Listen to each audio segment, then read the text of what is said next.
The stunning CEO's wife ran away with another man. Woo woo woo, Yuhan, you've really messed me up. Why did you make me come back to China? You didn't even tell me in advance, and now they found me a wife. We've already gotten the certificate. What am I supposed to do now? How am I ever going to marry you? A young man, appearing to be about 24 or 25, stood on the street holding a phone, forcing out a few drops of tears and started to complain loudly. But the expression on his face, the more you looked at it, seemed to grow more and more obnoxious. The man wasn't exactly handsome, but he had a very appealing face, thick eyebrows, a determined look in his eyes. However, if he didn't have the look of someone who'd just been robbed of a few $100, his rate of turning heads on the street might have been at least 10%. But right now, his rate of turning heads was 100%. A grown man, crying like this, it was really. Call me auntie. A woman's voice came from the other side of the phone. Though her tone was a bit stern, there was a trace of concern in her voice. No, I'll call you Yuhan. Yuhan, you've totally screwed me over. Tell me, how are you going to make it up to me? The man insisted, not willing to give in. How have I screwed you over? Isn't it good that you're back to get married? What's so good about marriage? Isn't the girl pretty? She's pretty, extremely pretty. So why isn't it good? But she always has this cold expression on her face. Do you know? I've been married to her for 3 days, and not once have we even held hands. What the hell is this? Did I marry a wife, or did I marry an ancestor? The man became angry as he spoke, abandoning the pitiful expression he had been putting on earlier. Take it slow. Didn't you have patience when you were abroad? The woman's voice on the phone comforted him. When I was abroad, I was chasing girls. Now I'm back in China, I'm supposed to marry a wife. Are wife and are they the same thing? There's no difference, isn't he at all for that thing? The man fell silent instantly. His aunt seemed to be more unruly than he was. Just stay in China. Didn't they give you something when you came back? Let us not talk too much, but surely they'll give you a big company, right? The Li family's business is so huge, and you're the first in line to inherit. Even if they are unwilling, they won't make things difficult for you, right? Bullshit. I shouldn't have come back. So what if the Li family is a big family? I don't care. Do you know what people are saying about me now that I'm back? They say I have a thick skin, that I'm not filial and still want to come back for the inheritance. Damn it, I wouldn't have come back if it weren't to take care of Grandpa. Why would I return to this country? Don't curse in front of me. The woman's voice became stern. As soon as she said this, the man immediately changed his expression. Yuhan, I was wrong. Tell me, where are you now? Can I sneak over to see you? I really don't want to stay here for another second. Do you know what kind of nonsense Grandpa arranged for me? Even on his deathbed, he found me a wife. You don't know where I'm staying now, it's like an ice cave. All I see every day is an ice mountain. You can't come over. Stay put in China. When I return next year, I'll add a nephew for you. I'll go back and give him a good hug. Yuhan, you can't do this. You tricked me into coming back, didn't you?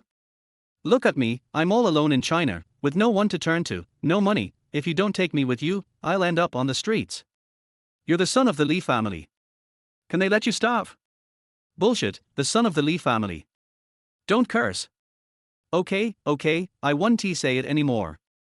You don't know, after I came back, the Li family gave me a small company worth tens of millions, but it's already losing money. I don't even know if it's in the northern hemisphere or southern hemisphere by now. Then just sell it. You could make a few million. But I don't want it.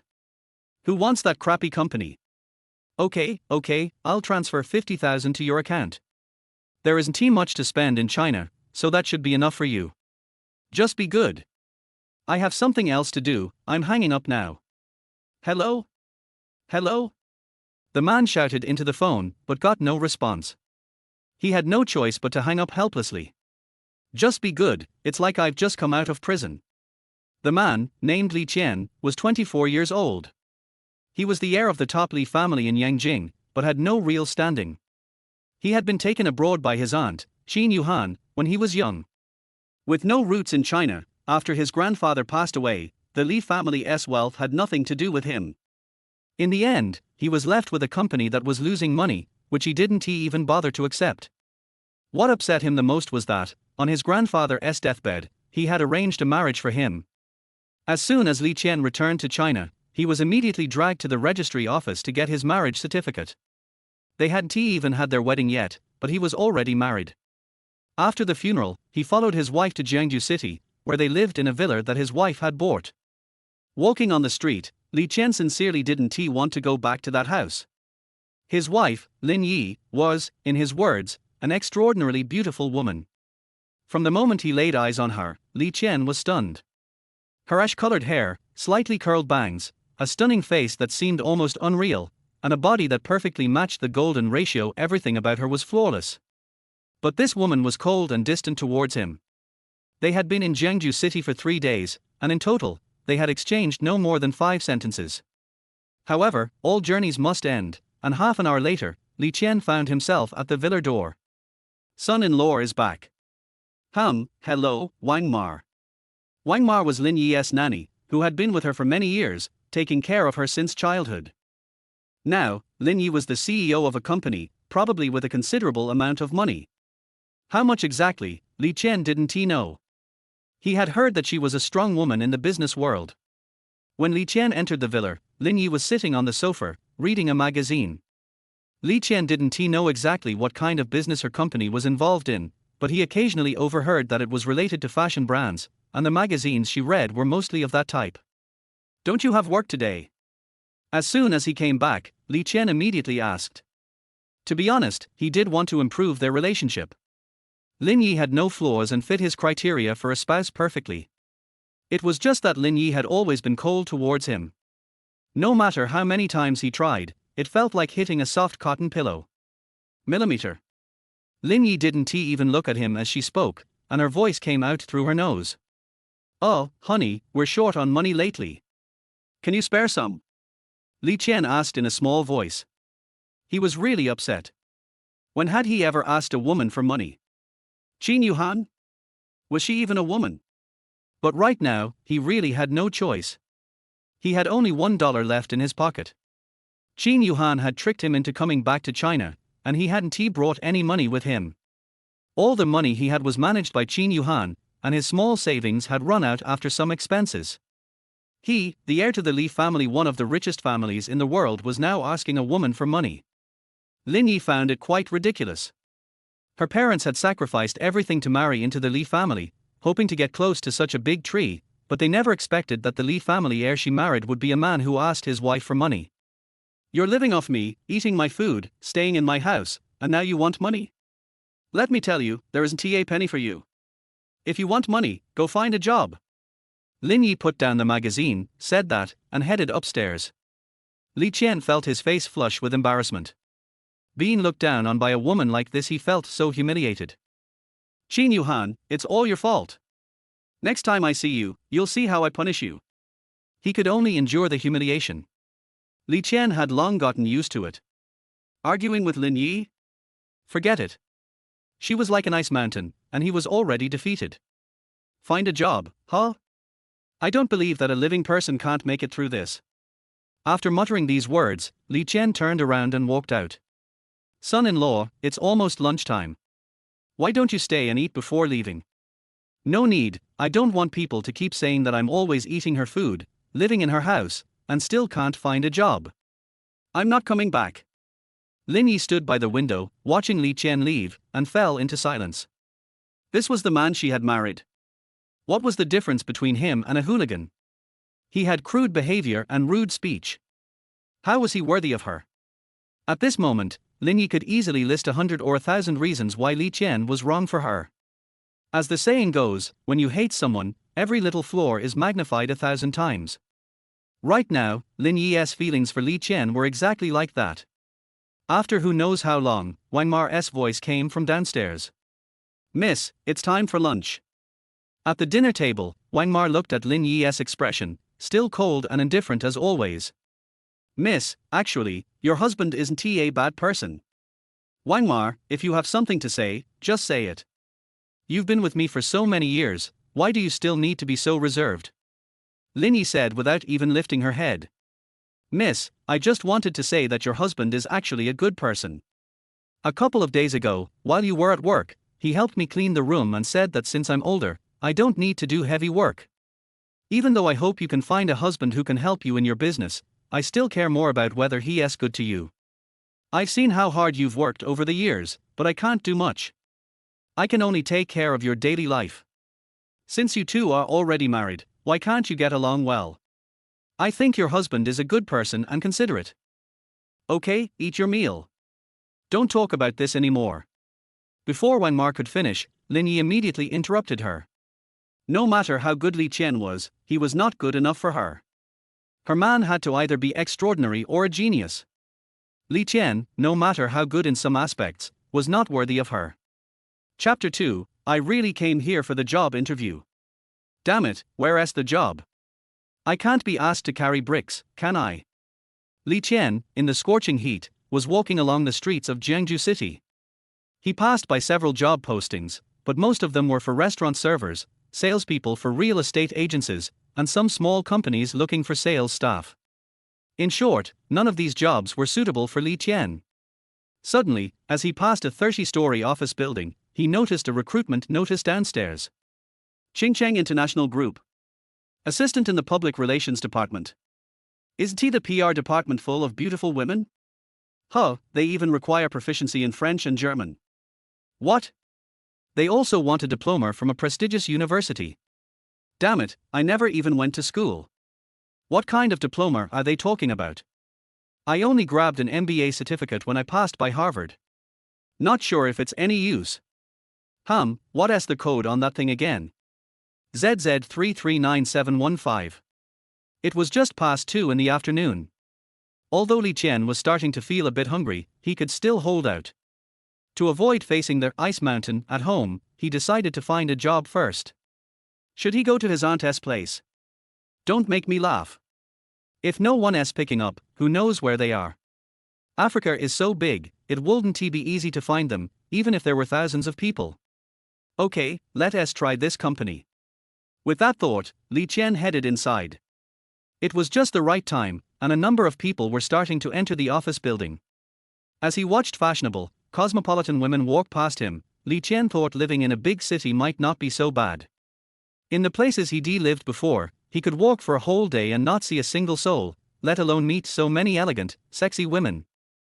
Hey, do you know which floor Qingcheng International is on? Li Qian approached two girls walking towards him and asked.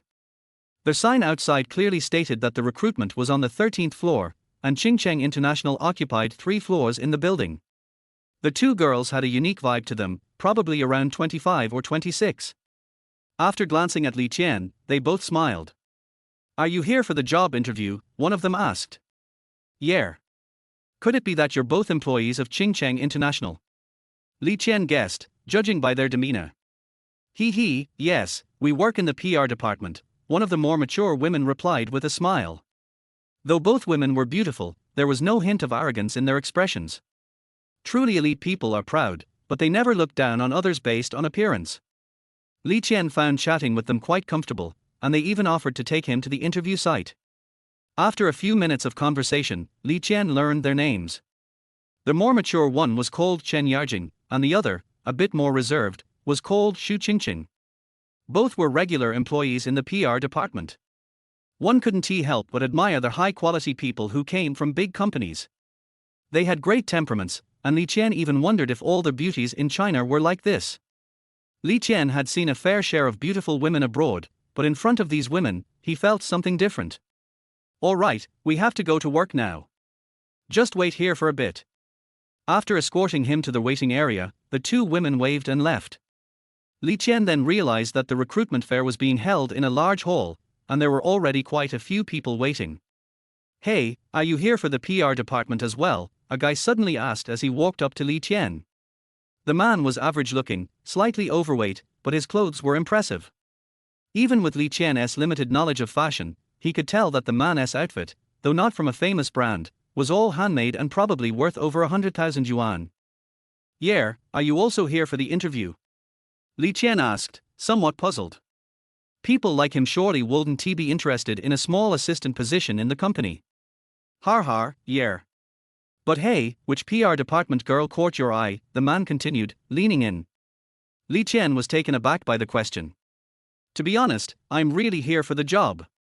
I'm not after anyone. Come on, you've seen the 10 or so people here today, right? None of them are less than millionaires. Everyone coming to Qingcheng International is either here for the job or to take one of the PR girls home. The PR department's girls are top-notch in Jiangju. I'm after Deputy Director Su Xiaoye.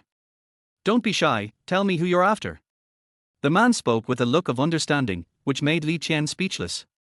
I really am just here for the job. Come on, don't be coy. There are so many girls in the PR department. We're not competition for each other. Just tell me who you like.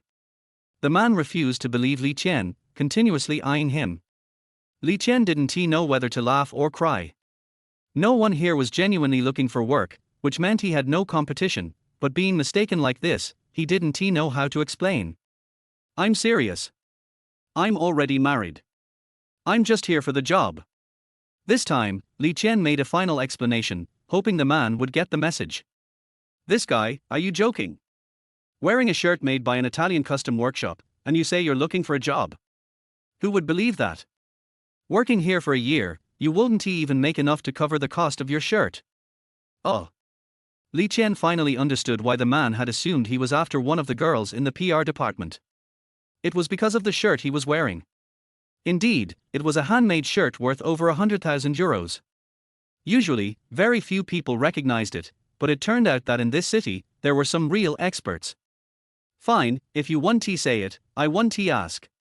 But Su Xiaoye is the one I like. Don't steal her from me, the man said, before walking off to chat with others, seemingly trying to find out if anyone else was interested in the girls. Li Qian was left feeling helpless. He really was here just for a job interview. Not long later, several women from Qingcheng International started arriving, and Li Qian realized that the city's most beautiful women were probably all working here. Please, all candidates, come over to collect your application forms. A sweet-looking girl at a table called out. Immediately, a dozen people obediently lined up to collect their forms. Li Qian followed suit and received his. Some companies don't require resumes instead, they ask for a basic application form with personal details and brief work experience. Of course, filling out a form wasn't enough. What mattered most were the follow-up assessments. After spending a few minutes filling out the form, Li Qian noticed that the others had completed theirs and were preparing to leave. What's going on with you guys? Li Qian couldn't help but ask the man who had talked to him earlier. Well, we've done our part. The follow-up assessments are something we want to pass, but we've submitted our information. We can just go home and wait. Hearing the man's explanation, Li Qian cursed inwardly, damn, rich people sure know how to play. Looking around the almost empty recruitment room, Li Qian felt embarrassed. Oh, excuse me, sir. Is there anything else you need? The sweet girl from earlier asked. She couldn't believe her ears.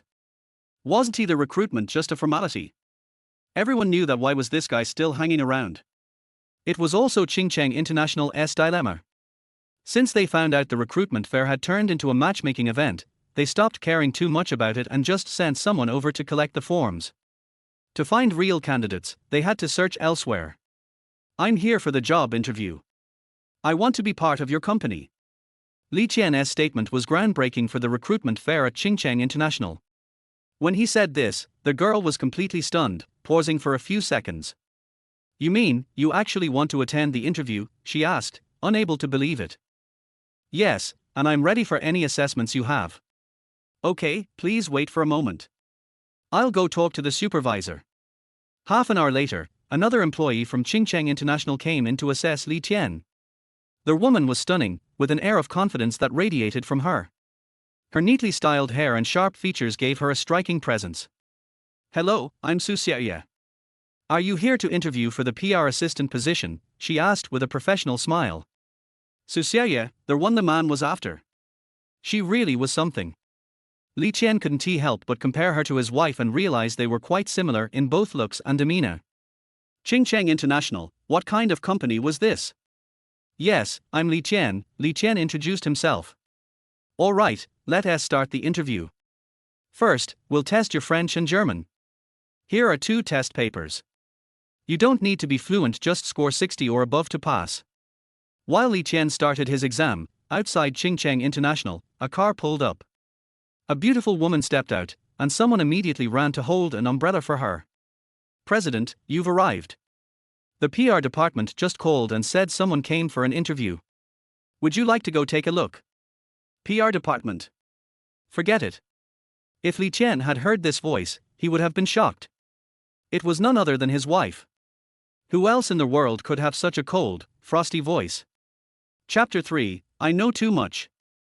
Huh, it seems all the answers are correct. Su Xiaoye was looking at Li Qian's test paper, occasionally furrowing her brows and occasionally showing surprise. Li Qian had handed in 2 test papers, and not a single answer was wrong. Although these test papers weren't very difficult and passing them was of average difficulty, to get everything right, there was only one explanation: Li Qian had mastered both languages proficiently. Su Xiaoye knew how high the standards were for this recruitment process because she was the one who set them. Give me his file, Su Xiaoye said to her assistant. A few minutes later, she finished reviewing Li Qian's file, and her heart was slightly unsettled. There were no issues with his background, meaning if Li Qian passed the next assessment, he would officially join Qingcheng International. It had been a year, and no one had passed the standard assessment to get in. Get me his certification information, and arrange for Qingcheng and Yarjing to come over to give him the final assessment. Su Xiaoye made her decision. If this man really had the skills, she didn't mind letting him join, even though the PR department had never had a man before. Li Qian was stunned as he looked at the 2 girls standing in front of him, wearing sexy lingerie. This was the final assessment. It couldn't be testing a man's abilities, could it? Chen Yarjing and Xu Qingqing stood calmly, wearing very revealing outfits, yet their expressions were calm and professional, with polite smiles on their faces. Li Qian, you should know what Qingcheng International does, right? Su Xiaoye asked from the side. When Li Qian heard this, he felt embarrassed. To be honest, I don't know. You? Su Xiaoye hadn't expected such an answer. You came to apply for a job here and didn't even know what the company did? I'll explain it to you now. Our company is in the fashion industry. For the Milan Summer Fashion Week, we had 2 products shortlisted. Although we didn't win top positions, it's still the best result in China. Su Xiaoye was a little angry but couldn't express her frustration. She silently began to look down on Li Qian. How could someone not even know what the company does? He probably wouldn't pass this final test. Oh. What kind of attitude is that? Su Xiaoye was again angered by Li Qian's indifference. If it weren't for company policy, she would have thrown him out by now. Do you even understand basic professionalism? The Autumn Fashion Week is coming soon. Our company has a lingerie design we plan to send to Milan. However, it's still a little imperfect. Your task is to choose the design we're submitting for the competition and also provide modification suggestions. Su Xiaoye slowly explained. In fact, giving modification suggestions wasn't part of the test, but she wanted to make the task harder. What if Li Qian somehow picked the right design by accident? He was only applying for an assistant position. If an assistant could do the work of modifying designs, what would all the $1 million per year designers be doing? She hated Li Qian's attitude towards things, so she subtly made the task much more difficult. Oh, this. Li Qian hesitated. He could tell this final test was a bit difficult. What? Can't make a choice? Then I'll announce that you failed your assessment. It's not that I can't make a choice, it's just that I feel like there is something wrong with this test. I'm applying for an assistant position. I shouldn't have to know all this, right? Li Qian couldn't hold it in anymore and spoke up. Su Xiaoye kept looking at him with that strange gaze. This is Qingcheng International. If you're unwilling to answer, then I'll have to consider your assessment a failure. Su Xiaoye said coldly. Fine, you're in charge here. I guess the design to be submitted for Autumn Fashion Week is the one Qingcheng is wearing, right? Without hesitation, Li Qian spoke his answer. Everyone froze, including Su Xiaoye. Looking at everyone's expressions, Li Qian immediately knew he had answered correctly. Reason? It's simple. This year's Autumn Fashion Week, Milan International invited a very famous Hollywood star, who is also one of the judges. People who know her will understand she likes softer, lighter colors, and she dislikes back closure lingerie. Back closure lingerie makes women feel tense, which isn't good for development, especially when wearing a jacket in the fall. Also, sports performance must be considered. This one-piece design is great for sports. It's unrestricted.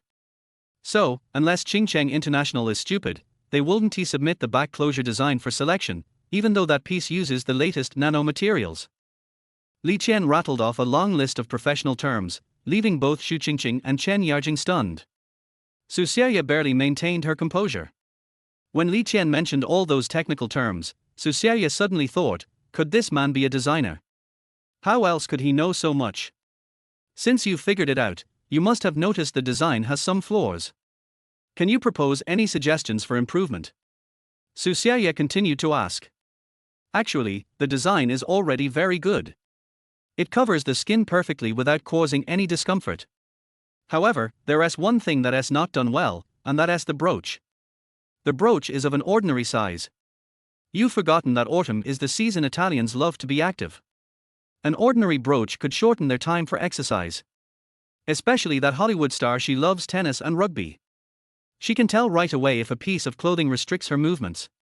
So, my suggestion is to replace the brooch with a larger one, at least twice the size of the regular one.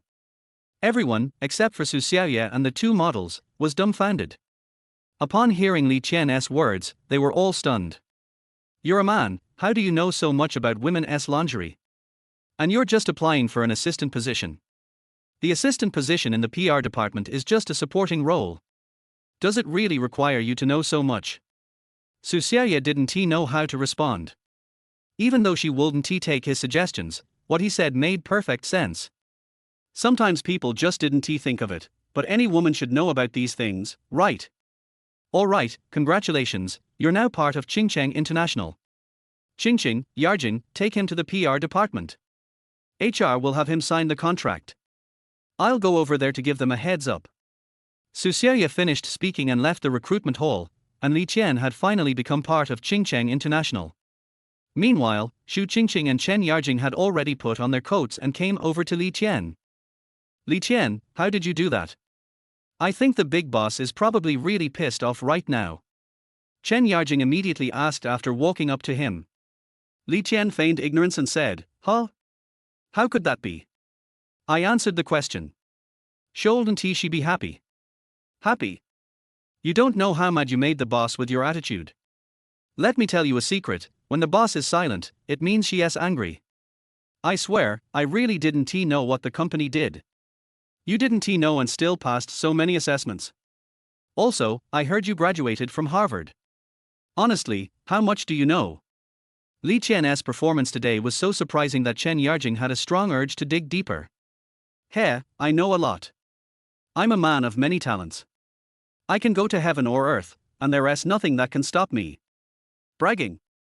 Then tell me, what exactly do you know? Chen Yarjing gave Li Qian a look and said. Li Qian didn't immediately answer. He looked at Chen Yarjing and Xu Qingqing for a moment, then whispered, I also know that you two have really good figures. Chapter 4 Forget it, I found a job. The efficiency of Qingcheng International Group is indeed very high. After Li Qian entered the office, he quickly finalized the contract. Monthly salary is 6,000 yuan, with full attendance bonus and year-end dividend.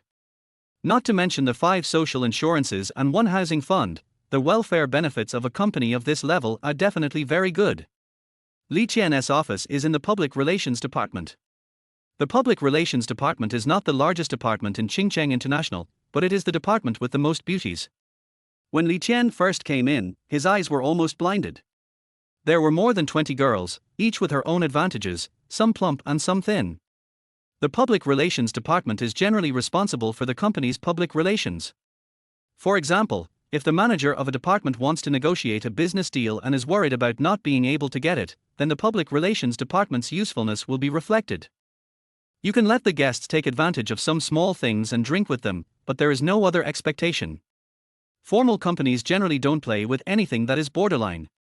For these girls, appearance is their biggest advantage, and they are also good at speaking. With a monthly salary of more than 10,000 yuan, it is definitely worth the money. When Li Qian came, Everyone seemed not very busy and were organizing documents at their desks. They need to know every client thoroughly, including their personality, strengths, and hobbies, so that the probability of success is greater. What is Li Qian's job? It is to serve tea and water to these girls and clean the office. Li Qian, help me take out the garbage here. Li Qian, have you brought the coffee I asked you to get me? It's in the vending machine over there in the corridor. What? No, you don't have to spend money to buy it over there. Just take my work card and swipe it directly. Li Qian, you're going to pick up a package later, right? Can you help me get some udon and pistachios from the supermarket downstairs? Just after getting to work, Li Qian finally experienced the feeling of being surrounded by a group of women. Indeed, men in the public relations department are rare, and it is obvious that Li Qian has become the guy ordered around by the women. Li Qian couldn't refuse. After all, it wasn't that tiring, just some minor troubles. But there would be some small benefits occasionally, such as Chen Yarjing secretly kissing Li Qian on the face after asking him to get her coffee. After only 2 hours of work, Li Qian found that he liked this job. These girls are not shy and wear more open clothes in the office. It can be said that this is a place that most people can't even ask for. In the president's office, Su Xiaoya came to report on her work after finishing today's work. President, today's task is almost complete, and the progress is even greater than the original plan. Currently, several wholesalers have signed contracts for autumn supply, and the quantity is about 100,000 sets. But there are few. Su Xiaoya began to report everything in detail. Lin Yi listened very carefully, and from time to time he took out a pen and wrote something on the paper in front of him. Serious women are the most beautiful. Lin Yi's expression at this moment was serious yet a little cold, and a very unique temperament had already emanated from her. When Su Xiaoya saw Lin Yi like this, her eyes were filled with envy. In the entire Qingcheng International, there is no one who does not admire Lin Yi. This is probably the legendary personal charm. After the report was completed, Lin Yi put down the things in her hands and said calmly, "Forget about those who didn't agree. Don't do PR for the time being. I'm worried that the employees will suffer from those old-timers. The autumn fashion show is still a few months away. After this week, I will give your department a holiday. You can take everyone out to play. The company will reimburse the expenses." As soon as Lin Yi said this, Su Xiaoya showed a happy expression on her face. The salary in the public relations department is not low, but it is also very tiring. Sometimes you may have to work overtime until late at night, which is really not good for these lively girls. It is a great thing that they can take a holiday to rest and the company reimburses all expenses. Okay, I'll go back and talk to everyone, and in the meantime, let them finish all their work on hand. Lin Yi responded indifferently, then lowered her head, not knowing what she was looking at. Normally at this time, Su Xiaoya would quietly leave the office by herself, but today, she seemed to have something to say. "Boss, I have one more thing I want to say." "What is it?" "Tell me." "Today, our PR department hired a new person, and I showed him the underwear styles we were going to enter for the fall fashion week." "What?" "That style is confidential, how could you?" After hearing this, Lin Yi immediately frowned. "No, what I took out is not yet perfect. The defective products we produced before have been modified now, right?" Su Xiaoya explained it immediately. "So that's how it is. Haven't you and Su Jin always been in charge of recruiting people for your public relations department? You don't need to say hello to me. That's not the reason. That person put forward a condition for our products. He said our underwear brooches are." Su Xiaoya repeated word for word what Li Qian had said today. Even though she was somewhat dissatisfied with Li Qian because of his bad attitude, she spent an entire afternoon considering Li Qian's suggestion. It seemed like a small matter, but it pointed out the shortcomings of the product just right. As long as it was beneficial to the company, she would definitely do her best. After Su Xiaoya finished speaking, Lin Yi fell silent. It was obvious that she was considering the rationality of Li Qian's suggestions. A few minutes later, a faint smile appeared on Lin Yi's face, so faint that it was almost invisible to ordinary people. "Very good. The company has adopted this suggestion. I didn't expect that your PR department could really find such a talent at the job fair. Give him credit for this achievement and give him a big red envelope when the dividends are distributed at the end of the year." Okay, then, President, do you want me to call him over to report to you in person? After hearing this, Lin Yi was somewhat tempted. She really wanted to meet such a talent, but when she looked at the watch on her wrist, she found that it was time to get off work. I'm off work today. Let's find a chance to meet him tomorrow. Good. Come and sign up, who wants to bring breakfast tomorrow? Li Qian yelled in the office and everyone gathered around. What does breakfast include? Soy milk, fried dough sticks, steamed buns, fried dough sticks, steamed dumplings, steamed buns, porridge. I want some xingjian, and a portion of soy milk. I want xiao longbao, no meat. When he got off work, Li Qian left with more than 800 yuan in his arms. This money was for buying breakfast tomorrow. Most people get up late in the morning, and breakfast is a luxury. If Li Qian could bring it, it would be great. Many people gave 50 directly, saying that the rest would be considered as Li Qian's tip. There is a way to make money. Li Qian feels that this money is too easy to earn. With a breakfast, he can probably earn 300 or 400 yuan. When Li Qian returned to the villa, Lin Yi had already returned. She was sitting on the sofa, reading a magazine, in the same posture as always. His whole body exuded an aura that said, "Keep away from strangers." Li Qian originally wanted to say hello, but he had to swallow it back. Wouldn't it be embarrassing to go and say hello to her? But found a job. Li Qian didn't say hello to Lin Yi, but Lin Yi spoke to Li Qian. There is no doubt that these words were spoken to Li Qian. What if I find it? What if I don't find it? Li Qian naturally wouldn't give a good answer to Lin Yi's obviously contemptuous tone. When looking for a job in China, the most important thing is a diploma. It's hard to find a job without a diploma. Come to my company tomorrow and I'll arrange a job for you in the security department. Lin Yi thought about this decision for a long time. Yes, she didn't like Li Qian, but they got married after all. This wedding was a mistake in itself, but she didn't have the courage to end it. She felt uncomfortable seeing Li Qian doing nothing every day. After all, Li Qian was a normal person with all his limbs intact. Why didn't he go find a job seriously? He is lazy by nature. What future can such a person have? Arrange a job for Li Qian, at least he won't have to ask her for money anymore. A grown man still wants to ask his woman for money. Lin Yi doesn't know how Li Qian came up with this idea. No thanks, I found a job and I don't need your pity. After Li Qian finished speaking, he turned around and walked upstairs. Chapter 5 Damn, Love Rival. Li Qian lives upstairs. Strictly speaking, he lives opposite Lin Yi. There's nothing he can do. They've been married for 3 days and they haven't even held hands. Does he still expect them to sleep together? The two of them don't look like a couple now, they are even worse than friends. Who told Lin Yi to dislike Li Qian and Li Qian to dislike Lin Yi? Two people who originally had no connection with each other would unexpectedly get married. If it had happened 10 days ago, Li Qian would not have dared to believe it. There was still some time before dinner, so Li Qian returned to his room and turned on his computer. After logging into a very special website, he immediately began to browse the information. It has been almost 10 days since I left. I don't know what the situation is like over there. Well, that's good. The team has completed 2 more S-rank missions. After reading it, a smile appeared on Li Qian's face. As if he had thought of something, he immediately took out his phone. This is not an ordinary phone, it is a satellite phone, so it is very convenient to call anyone. Yuhan, what happened to you? Where's the 500,000? The money hasn't been transferred to me yet. Li Qian was poor, so naturally he asked Qin Yuhan for money. Just call me aunt, forget it. Just be patient for 2 days. The team hasn't returned to the base yet. I'll pass it on to you when I get back. There seemed to be some noise from Qin Yuhan's side, but she was still very patient in explaining to Li Qian. Okay, I knew you were unreliable. Luckily I found a job and can earn some extra money. Li Qian made a small complaint, but Qin Yuhan on the other side seemed not to hear it. By the way, I want to tell you that the monk is injured. I have arranged for him to return home to recuperate for 2 months. He may go directly to Jiangju. You will take care of him when the time comes. Okay. Damn.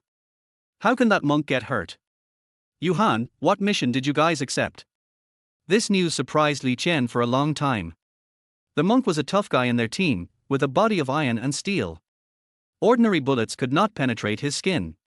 Even such a man was injured, which showed how dangerous the situation over there was. What do you think? Even without looking, one could tell that Qin Yuhan gave Li Qian a cold look. Could it be you? Wait, let me take a look. After Li Qian finished speaking, he immediately opened the computer and took a look at the screen. Damn it, you guys took that SS level mission. You guys are crazy. You dare to take such a mission when I'm not here. After reading it, Li Qian immediately yelled into the phone. Basically, no one dares to take SS level missions. The team Li Qian is not the best in the world, so he takes such missions purely for the sake of excitement. We will cooperate with the Shadow Wolf team. After all, there is a commission of 50 million. Who wouldn't be tempted? You're obsessed with money, right? What happened to the Shadow Wolf squad? You're a bunch of ruthless guys. Stop it now. Do you hear me? Li Qian was angry. These people were too bold. They dared to take SS level missions when he was not around. If they were not careful, they would ruin the entire team. What? Who said that our Shadow Wolf team is ruthless? Suddenly, another voice came from the satellite phone, also a woman's. The voice is not very sweet, but it is very attractive. After hearing this voice, Li Qian immediately changed his expression to a sly one, and then said coquettishly, "It turned out to be Sister Ingzi. If Sister Ingzi takes action personally this time, then there will definitely be no problem." Shadow, a top 10 assassin in the international killer list, even Li Qian would have a hard time telling who would win against her. Li Qian had known her voice through phone calls before, but there was no chance for them to meet in person. Har har, little brother, you've become more and more sweet recently, but sister still likes your manly look just now. Oh, my stomach hurts, I need to go to the bathroom first. After Li Qian finished speaking, he quickly hung up the phone. Being targeted by this woman is bound to be bad news. Anyway, Li Qian is keeping his distance from her now. Since Shadow has come in person, Li Qian doesn't have to worry about this matter. Seeing that it was almost time for dinner, he opened the door of the room and went downstairs. But just as I reached the stairs, I heard a man's voice. Men? Why would there be men in the villa? Even Lin Yi's parents wouldn't normally come here, right? Har har, Xiaoyi, I haven't seen you for almost 4 years. I didn't expect you to have changed so much. You used to be such a crazy girl, but now you can become the president of a company. I am really impressed by you. The man's voice was very magnetic and comfortable to listen to. The moment Li Qian walked down, he saw 2 people sitting on the sofa.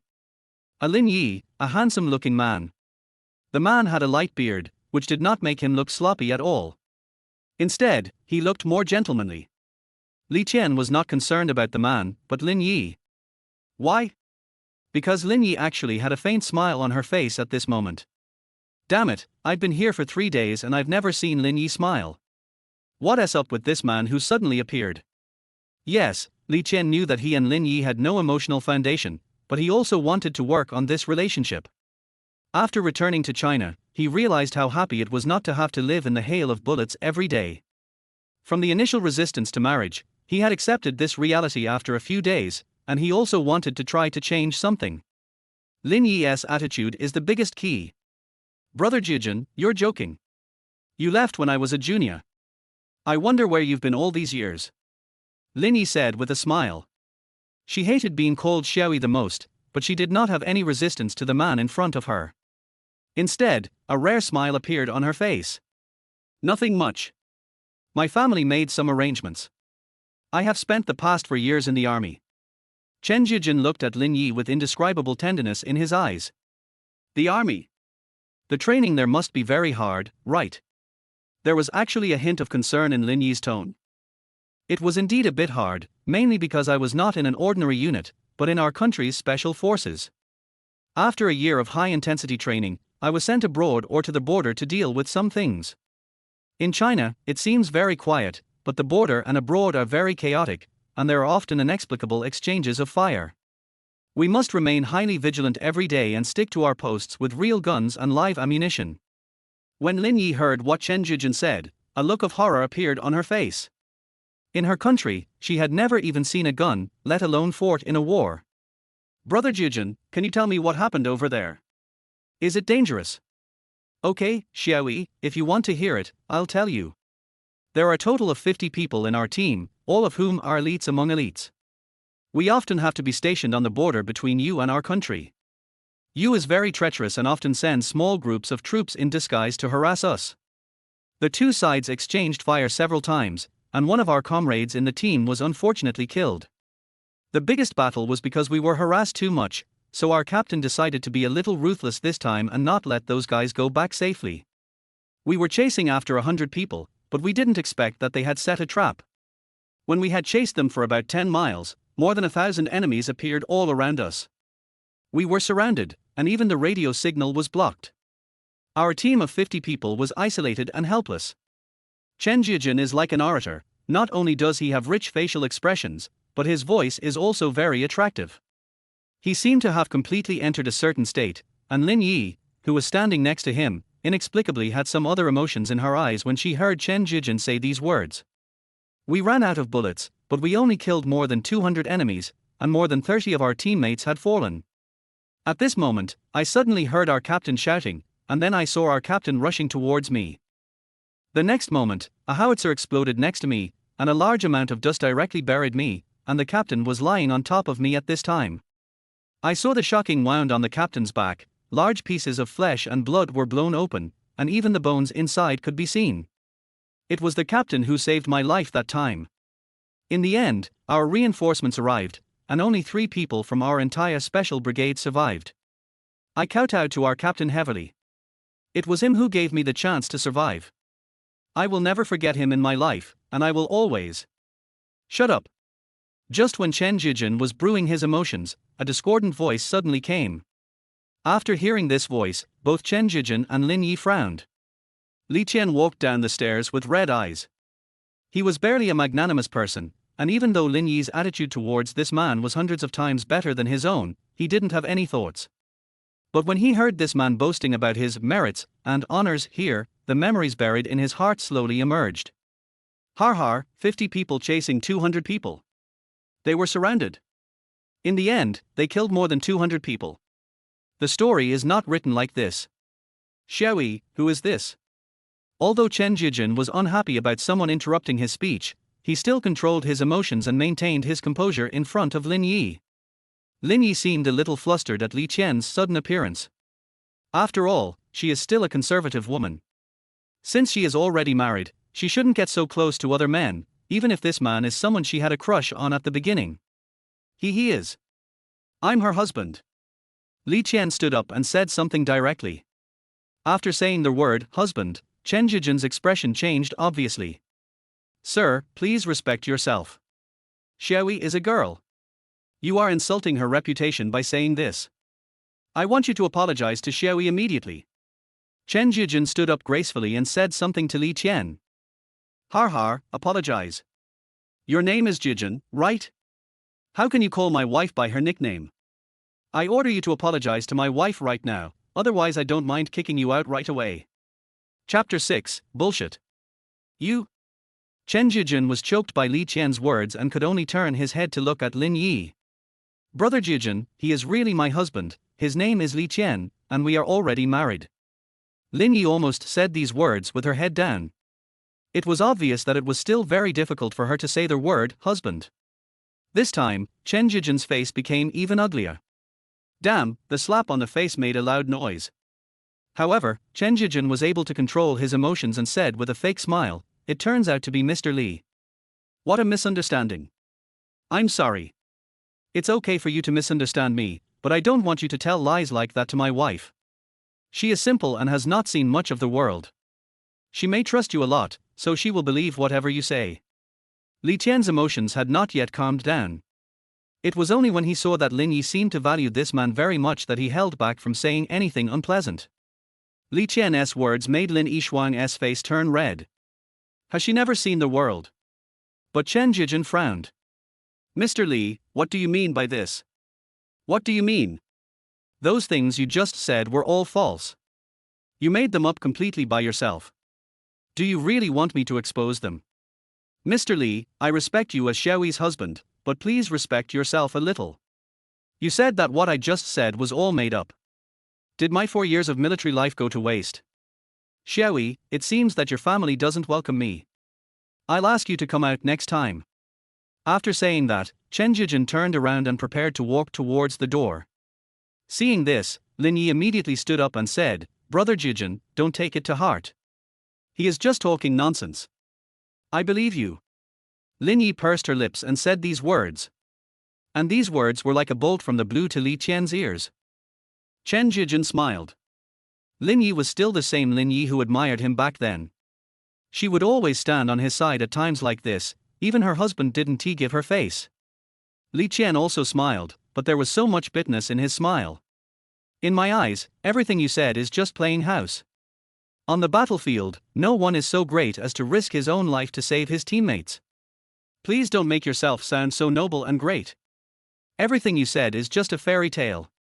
It only shows that you are an inexperienced recruit. Only someone who has never experienced any war would say such a thing. After saying that, Li Qian took out a cigarette, lit it for himself, then turned around and left the villa. When he just reached the door of the villa, he turned around and suddenly said, Lin Yi, I know you don't like me and are not satisfied with this marriage. If that's the case, then there's no need to continue. Doesn't China have a rule that you can't divorce within 3 months of marriage? Then, let's meet in 3 months. That guy named Jijin, let me tell you again, what you've been through is shit in my eyes. After saying this, his figure quickly disappeared at the door of the villa. For some reason, Lin Yi suddenly felt a pain in her heart, especially the expression on Li Qian's face when he said those words just now. It was so sincere that no one would doubt that what Li Qian just said was a lie, even though it seemed selfish. But the battlefield itself is a selfish place. What's wrong with being a little selfish in order to survive? It's not as noble as Chen Jijin said. Your life is valuable, but other people's lives are not valuable. And the words that Li Qian said when he turned around made Lin Yi feel like she was suffocating. What does Li Qian mean by this? Do you want a divorce? I have suffered so much injustice and I have never mentioned divorce. Why should he do that? Lin Yi was upset. Seeing that Chen Jijin was not in a good mood either, she said sorry and went back to her room. Chen Jijin felt that it would only add to the embarrassment if he continued to stay here, so he said goodbye to Wang Mar and left the villa. However, Wang Mar saw the hatred in his eyes. Although Wang Mar is an outsider today, she has lived for decades after all. Although Chen Jijin looks good, he gives people a very uncomfortable feeling. Sometimes Li Qian seems to be rude and reckless in his words and deeds, but he is the easiest person to get along with. She actually had a lot of say in front of Lin Yi, but after Li Qian arrived, she didn't say a word. She was no longer at the age to judge a person by first impression. Sure enough, after 3 days of getting along, Mother Wang felt that Li Qian was a very reliable person. Lin Yi's performance today really hurt Li Qian's heart. Aunt Wang didn't know whether what Chen Jijin said was true or not, but she believed that what Li Qian said must be true, because that was reality, a living reality, not fiction. After Li Qian came out, he smoked a few cigarettes in a row and unknowingly walked to the riverside of the villa. The entire villa area is surrounded by a small river, which makes it look very secluded. There is no need to think about going home for dinner. Since everything has been said, Li Qian will let it go soon. Didn't Lin Yi despise herself for being reckless, uncultured and unmotivated? To be honest, Li Qian has felt a little tired in the past 3 days. He was quite confident at the beginning. Since he had accepted the marriage, he would work hard to maintain it. But now he finally understood what Yuhan said before, feelings cannot be forced. Walking to the riverside, Li Qian found a place to sit down. The sky was gradually getting dark, and he didn't even know where to go next. The Li family. He no longer had any hope. Li Qian has not stayed in China since he was 10 years old. In his memory, his grandfather was quite caring towards him, but he has no impression of other people, including the so-called father. The old man passed away and he came back for this reason. It's funny to say that Li Qian still doesn't know who his mother is. I have lived in a small courtyard since I was a child, with only my aunt as my companion. When he was 10 years old, his aunt was just 14. The two of them accidentally ran away and never went back. It's not that they don't want to go back, but they can't go back. They met human traffickers, were trafficked to Thailand, and then sent to Siberia. He still remembered what happened at that time. In a cold place like Siberia, 2 people were secretly trained to become killers. After 5 years of fighting there, Li Qian and his aunt had no idea how much blood was on their hands. Fortunately, both of them survived. As Qin Yuhan became more and more beautiful, those people began to have evil intentions. Finally, two of them exploded, killed everyone in the base, and ran away. The two were seriously injured and climbed snow-capped mountains and crossed deserts. Sometimes they would catch a centipede from the desert, and Qin Yuhan would save it for himself to eat.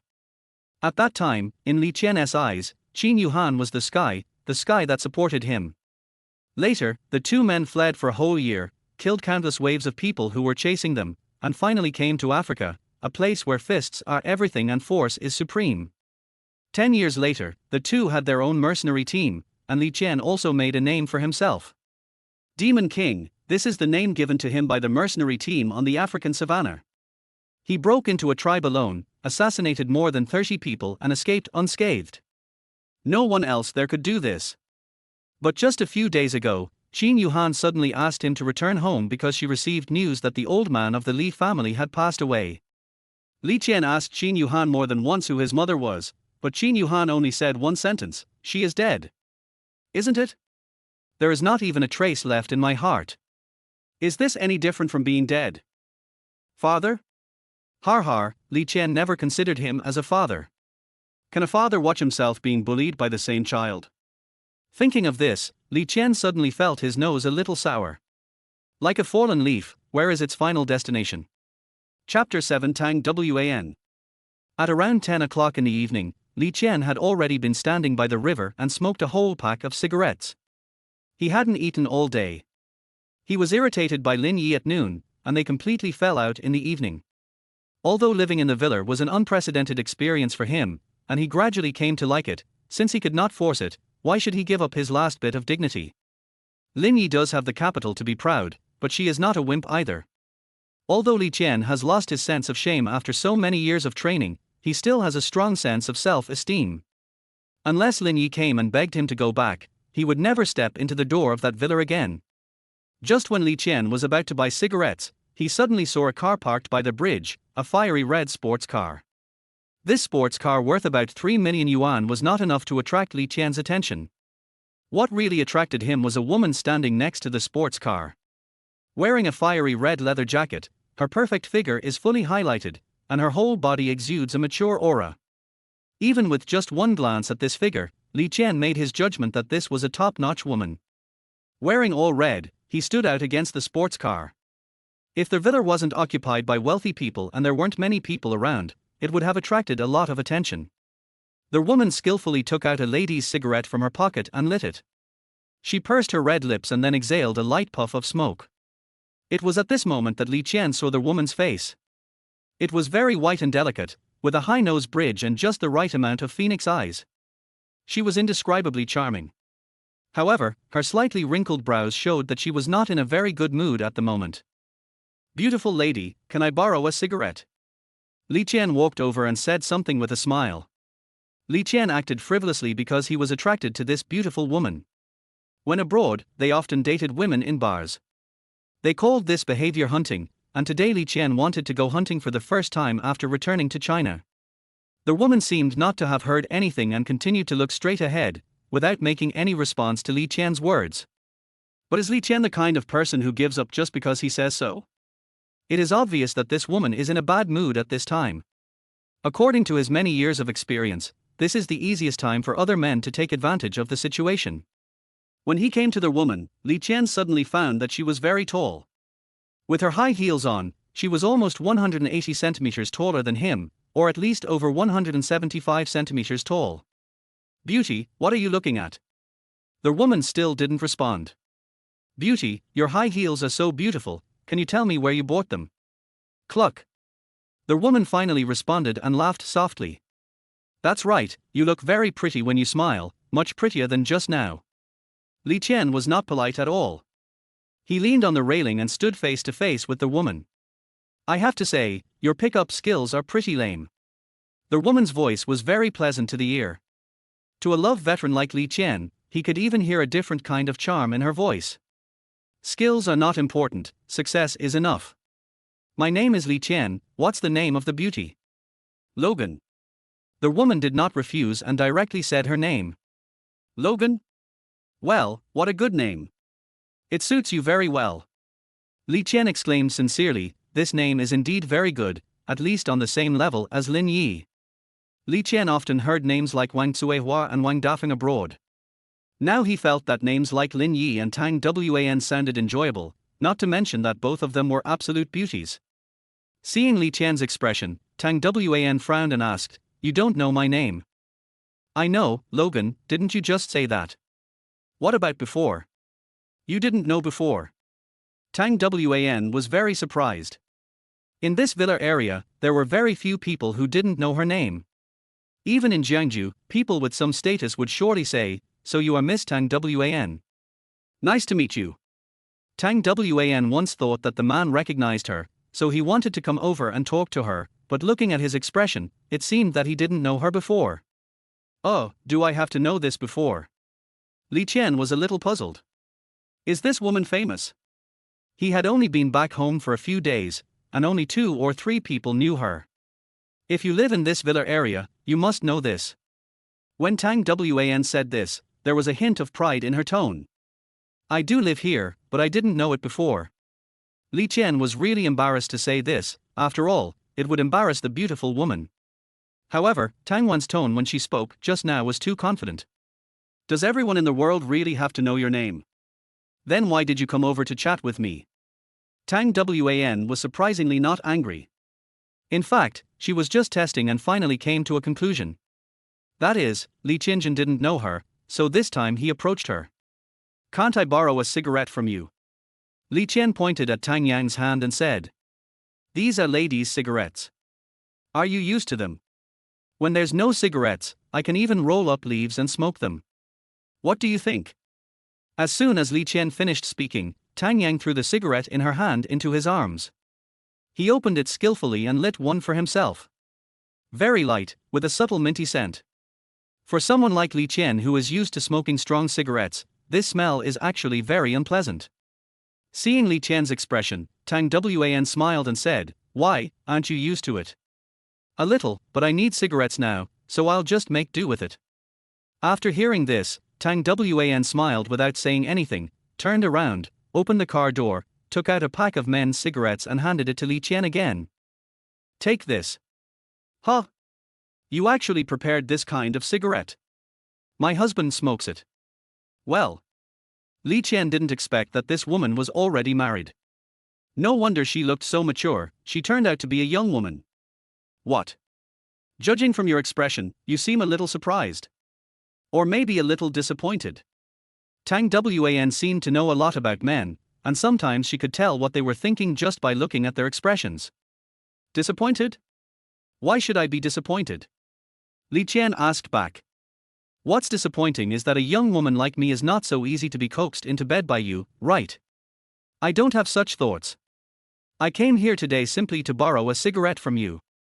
Of course Li Qian would not admit it. Just kidding. If he admitted it, he would look so disgusting. "Really? I'll give you the cigarette. I'm leaving now."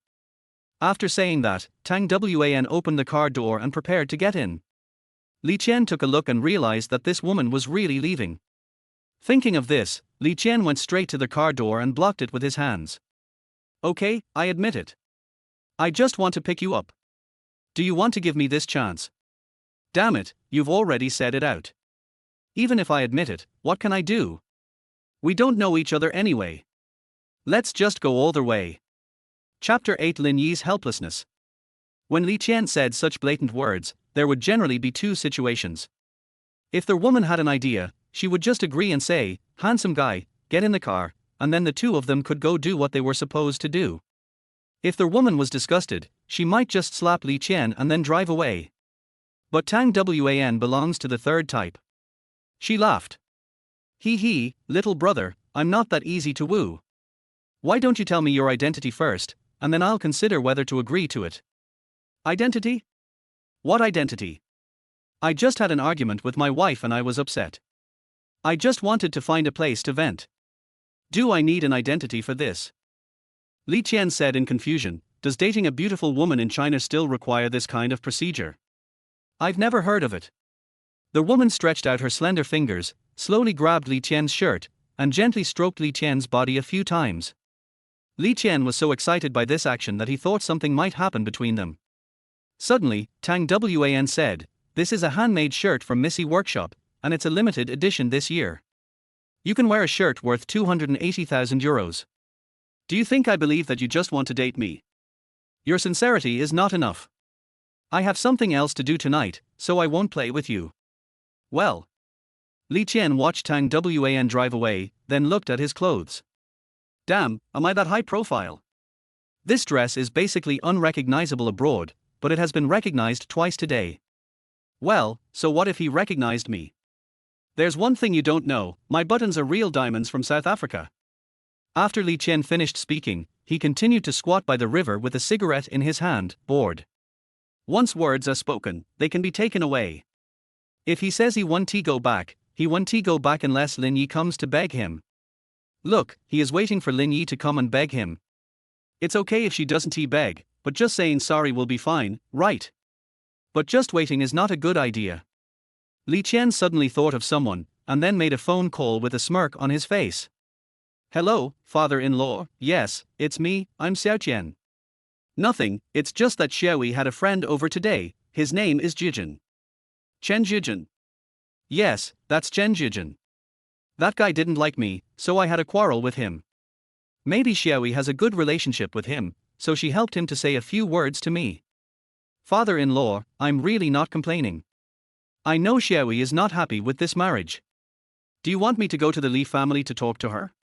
Anyway, I didn't do anything to Lin Yi, so let's part ways in peace.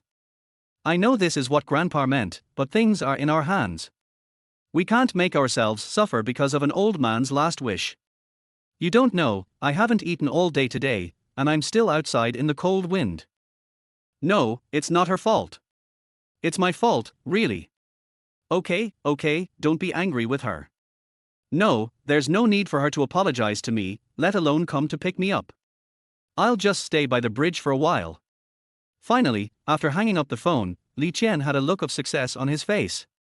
Well, he suddenly realized that his wife was still good. Having an affair with someone outside was not only difficult but also risky. Just make a phone call to Lin Yi's father and everything will be solved.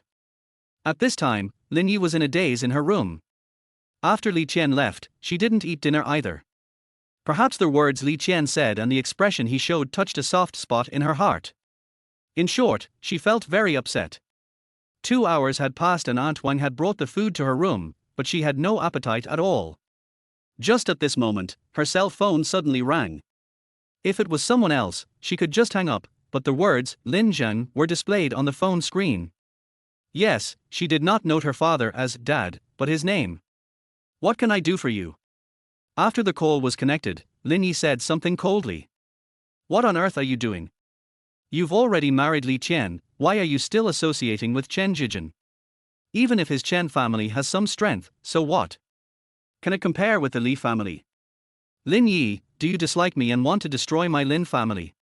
A man's voice came from the other end of the phone, and he started scolding Lin Yi.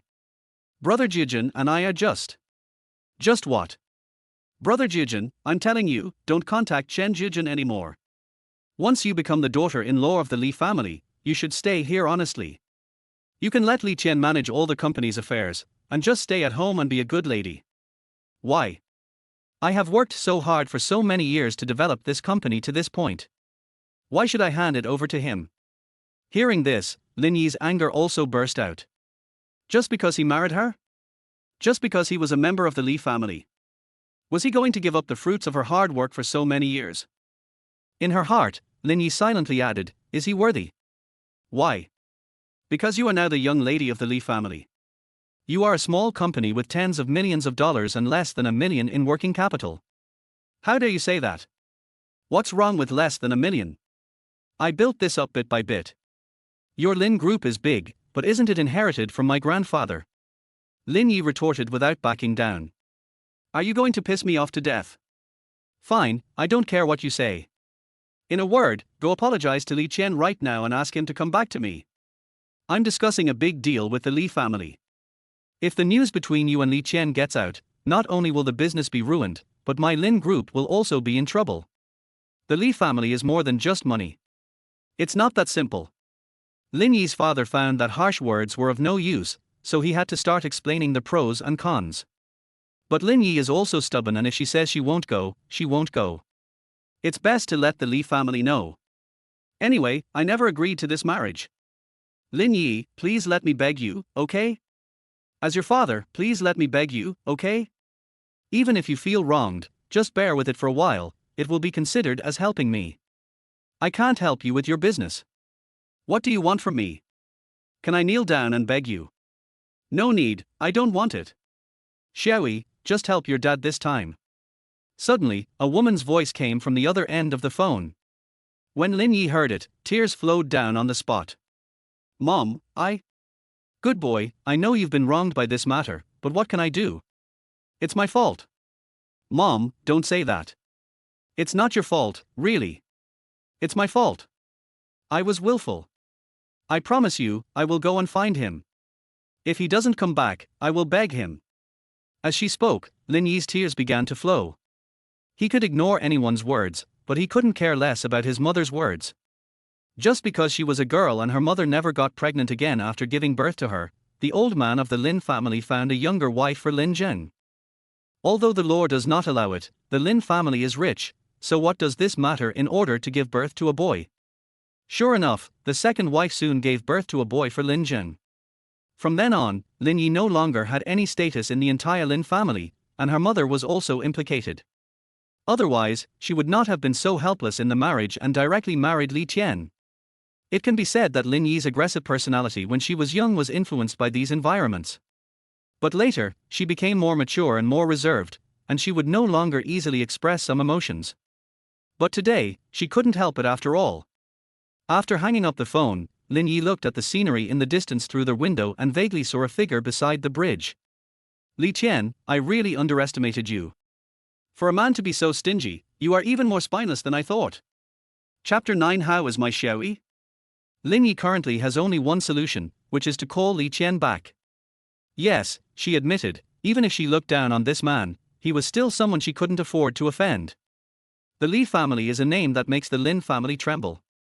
Although Li Qian's status in the Li family does not seem to be high, and it is even unlikely for him to get money from the Li family, no one can ignore that he is the eldest son of the Li family.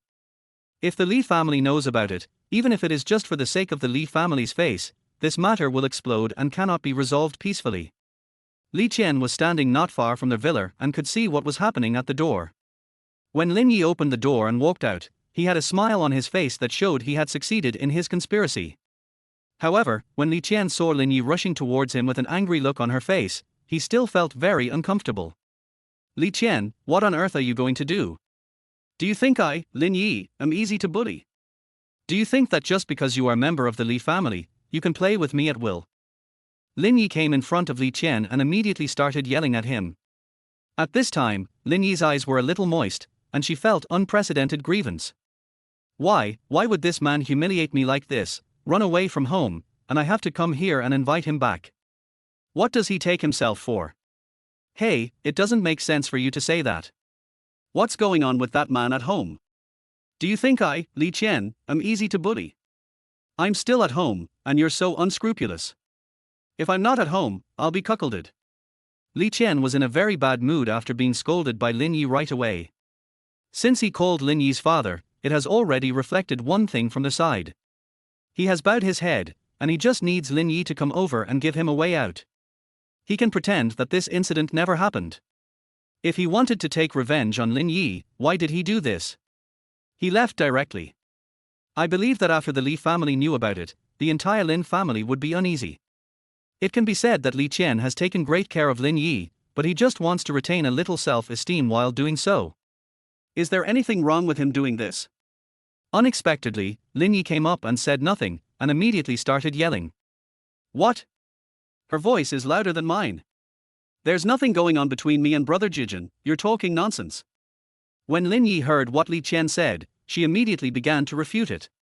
Yo, you keep calling me Brother Jijin. Do you still have me as your husband in your eyes? Lin Yi, I originally thought that this matter should be forgotten, but now I realize that I was wrong. I always thought that even if we don't have any emotional foundation, since we are married, things will always improve after spending some time together. No matter how cold you have been to me these past few days, have I, Li Qian, said anything? Now that we have spoken, I am not the kind of person who will stick to you. You are not interested and I am not interested. Let's say goodbye now. After saying that, Li Qian turned around and walked forward without stopping. Li Qian no longer had any extravagant hopes for love. Maybe Lin Yi felt uncomfortable just by seeing him and wanted to lose her temper when she saw him, but it was not like he was unwanted. Seeing Li Qian leave without any hesitation, Lin Yi panicked. Yes, she now regretted her action just now. She came out and yelled at Li Qian without considering the consequences at all. Li Qian left today, and the Li family might get the news tomorrow. If this matter gets out, the Li family's eldest son was kicked out by his own wife. Where is the Li family's face? For any big family, face is more important than anything else. Lin Yi had no doubt that after the Li family took action, it would be difficult for the Lin family to die, and they would be in a state of neither life nor death. She ran forward like mad, running in the direction where Li Qian left. She wanted to get Li Qian back. This time she would never lose her temper again. Even if she had to kneel down and beg him, she would get Li Qian back. However, she could not find any trace of Li Qian. When she was distracted, Li Qian had already strode out of the villa area. "Mom, I'm sorry," Lin Yi whispered into the phone. She did not put all the blame on Li Qian.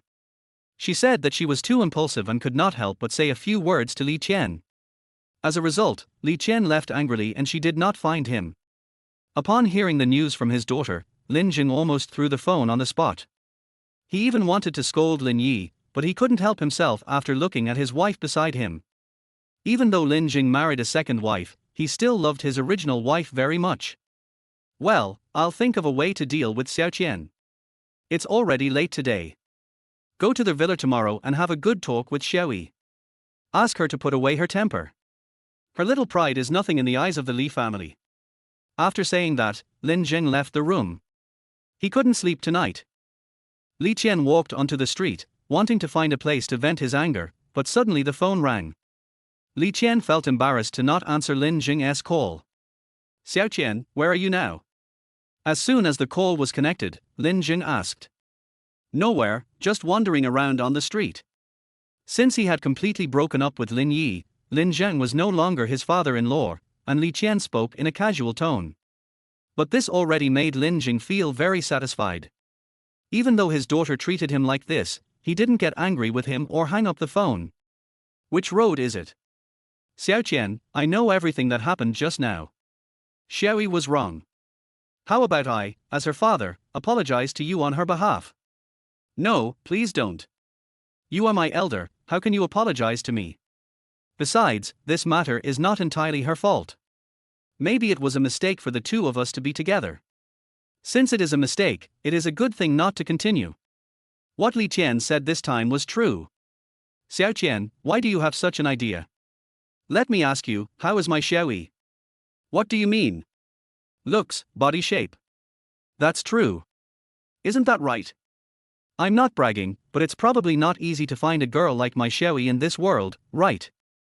"That's true, but does it have anything to do with me?" Li Qian admitted that Lin Yi was definitely a one-in-a-million beauty with a great figure and a stunning appearance. But there is no feeling between the two of them when they are together, it's like they were enemies in their previous life. It's good enough that they don't fight when they meet. Why not? You'd never find such a good wife. I believe that no one in the world can match you except Xiao Yi. You two have just been together, so you need a period of adjustment. After all, you two have never been in love. How about this? I'll take you to Jiangju to play tonight and send you back tomorrow. How about that? I promise Xiao Yi won't be the same as before. No need for this, it's already late, so as not to disturb your rest. Li Qian said this against his will. He only had 800 yuan on him and staying in a hotel in Jiangju would cost about 300 to 500 yuan. He also had to bring breakfast for the girls from the company tomorrow, so he couldn't spend this money carelessly. If Lin Jing comes over tonight, do I still have to spend my own money? What time is this? I usually go to bed at 3 or 4 in the morning. Report your current location to me. I've already set off and I should be there soon. Faced with Lin Zheng's strong request, Li Qian finally agreed. I am here. Chapter 10. Ginger is still spicy with age. Comfortable and refreshing. In a bath center, Li Qian and Lin Zheng were soaking in a large pool, and several waiters were giving them massages. After Li Qian and Lin Zheng met, Lin Zheng brought Li Qian here. Of course, it was not for doing anything else, but just to relax. Xiaoqian, Xiaoyi is still young. You should be more tolerant of her in the future. As a father, I would like to thank you in advance. How about that? Lin Zheng started to praise Li Qian at this time. In order to get Li Qian to go back, he dared to say anything. No way, she is very sensible, it is me who is not sensible. Li Qian knew that Lin Zheng was trying to get him to go back, but he really felt that the environment was not suitable for him, so he did not agree. Xiaoqian, from what you said, you blame me. No, absolutely not. Then why are you still angry with Xiaoyi? As her father, I have come to apologize in person on her behalf. My lord, be magnanimous. Apart from her strange temper, isn't my Xiaoyi a good person in other aspects? After several phone calls and today's chat, Lin Zheng gradually figured out Li Qian's temper. That is, this person would not act unreasonably, which is completely different from some young masters from aristocratic families. This is why he dared to say these words. Everything else is fine. Uncle Lin, I won't beat around the bush. Do you know how long Xiaoyi and I have been married? 3 days, not counting the night we came. But do you know what kind of life I have led in these 3 days? I didn't ask two people who had just met to do anything intimate. After all, I still have some patience. But that day, in front of everyone in the Li family, she didn't even let me hold her hand. Do you know how I felt at the time? Although I don't have a high status in the Li family, I am also a man. It's fine to be laughed at by a group of brothers and sisters, but even my own wife looks down on me. Tell me, what do I want from such a life? As Li Qian spoke, he squeezed out a few tears, which made people feel that this child was really suffering. Xiaoyi is going too far. Xiaoqian, you've been married for 3 days and you haven't had sex yet. When Lin Zheng heard this, he was still a little surprised, but he couldn't say too much wrong about Lin Yi. Sharing a room. How could I dare to think of such a luxury? I just want her to be nicer to me, not to have a stern face when seeing me every day, and if she wants to date other men, just don't do it in front of me. After all, I also know that I am a dispensable person in the Li family. Xiaoqian, stop talking. I promise you today that if Xiaoyi dares to do this to you again after we go back, I will break her legs. The more Lin Zheng listened, the uglier his expression became. This was a slap in the face. What do you mean the Li family is dispensable? You are the prince, and it is true that you have no status, but can someone who is on the Li family tree be dispensable? If you are dispensable, then what is my Lin family? No, forget it. Anyway, your daughter hasn't suffered any loss since we got married. At most, I'll just stay in the villa for a few days. If she wants to ask me for rent, I have nothing to say. I'll give it to her after I get my salary in a month. The more Li Qian spoke, the more pitiful he sounded. He was almost about to cry and put a bowl in front of him, saying, please have pity on me. Xiaoqian, you are slapping me in the face, but what about the salary you mentioned? What else could it be? Your daughter doesn't like me and thinks I'm just wasting food at home. So I asked her for some change to buy cigarettes, but she ridiculed me. I have to spend money anyway, so I can only find a job first. Ridiculous. A joke. Xiaoqian, I have a card here. The password is 6 6s. There's not a lot of money in the card, only 500,000. You can spend it first. I will transfer 1 million to your card every month. It will be your pocket money. To be honest, Lin Zheng knew that their relationship was not optimistic, but he did not expect it to be so pessimistic. Is Lin Yi really like this? How much money can Li Qian ask for? How much can he spend on the most expensive cigarettes? If he wants money, why don't you give it to him? As long as he is still in the Lin family and is the son-in-law of the Lin family, he will only make more money. Seeing the card handed over by Lin Zheng, Li Qian hesitated for a long time but finally did not take it. It's not that he doesn't want to answer, but he is embarrassed. Uncle Lin, I don't accept gifts without merit. Your daughter and I can't be together anymore, so how can I take your money? Who said that? My Xiaoyi and you have already obtained the marriage certificate. She will be your wife for life. You have indeed felt a little wronged these days. I promise you that this kind of thing will not happen again in the future. Tomorrow morning you can go back and live with Xiaoyi in peace. No matter what Li Qian said, Lin Zheng refused to give in. Just kidding, the cooperation between him and the Li family is at a critical juncture. If it succeeds, the profit will be close to 1 billion every year. The company in Lin Yi's hands is worth only 10 or 20 million at most. Compared with the Lin family's industry, it is nothing. After a while, they went for a foot massage, took a sauna, and rested in the guest room at night. When he woke up, Lin Zheng had already left. Li Qian looked at the time and it was around 7 o'clock. He sighed secretly, thinking that the older he got, the wiser he got. Yesterday, Lin Zheng seemed to have done nothing to make him angry, and today he left quietly again. It was obvious that he would not have the nerve to go back. Looking at the bank card in his hand, Li Qian suddenly became confused. Lin Zheng was a businessman, and Li Qian had no idea how many times he had dealt with such a person. He was only interested in profit, and there must be other reasons why he was so nice to him. He was just taking advantage of his status as the eldest son of the Li family, but he didn't care about it at all. However, Lin Zheng handled the situation very well. He did not blindly give benefits to Li Qian, nor did he blindly ask Li Qian to do anything. He left quietly in the morning, as if Li Qian had to make all the decisions on his own. But now that things have come to this, what decision can I make? If Lin Yi still does things based on her own preferences and feelings, then Lin Zheng has already surpassed this level.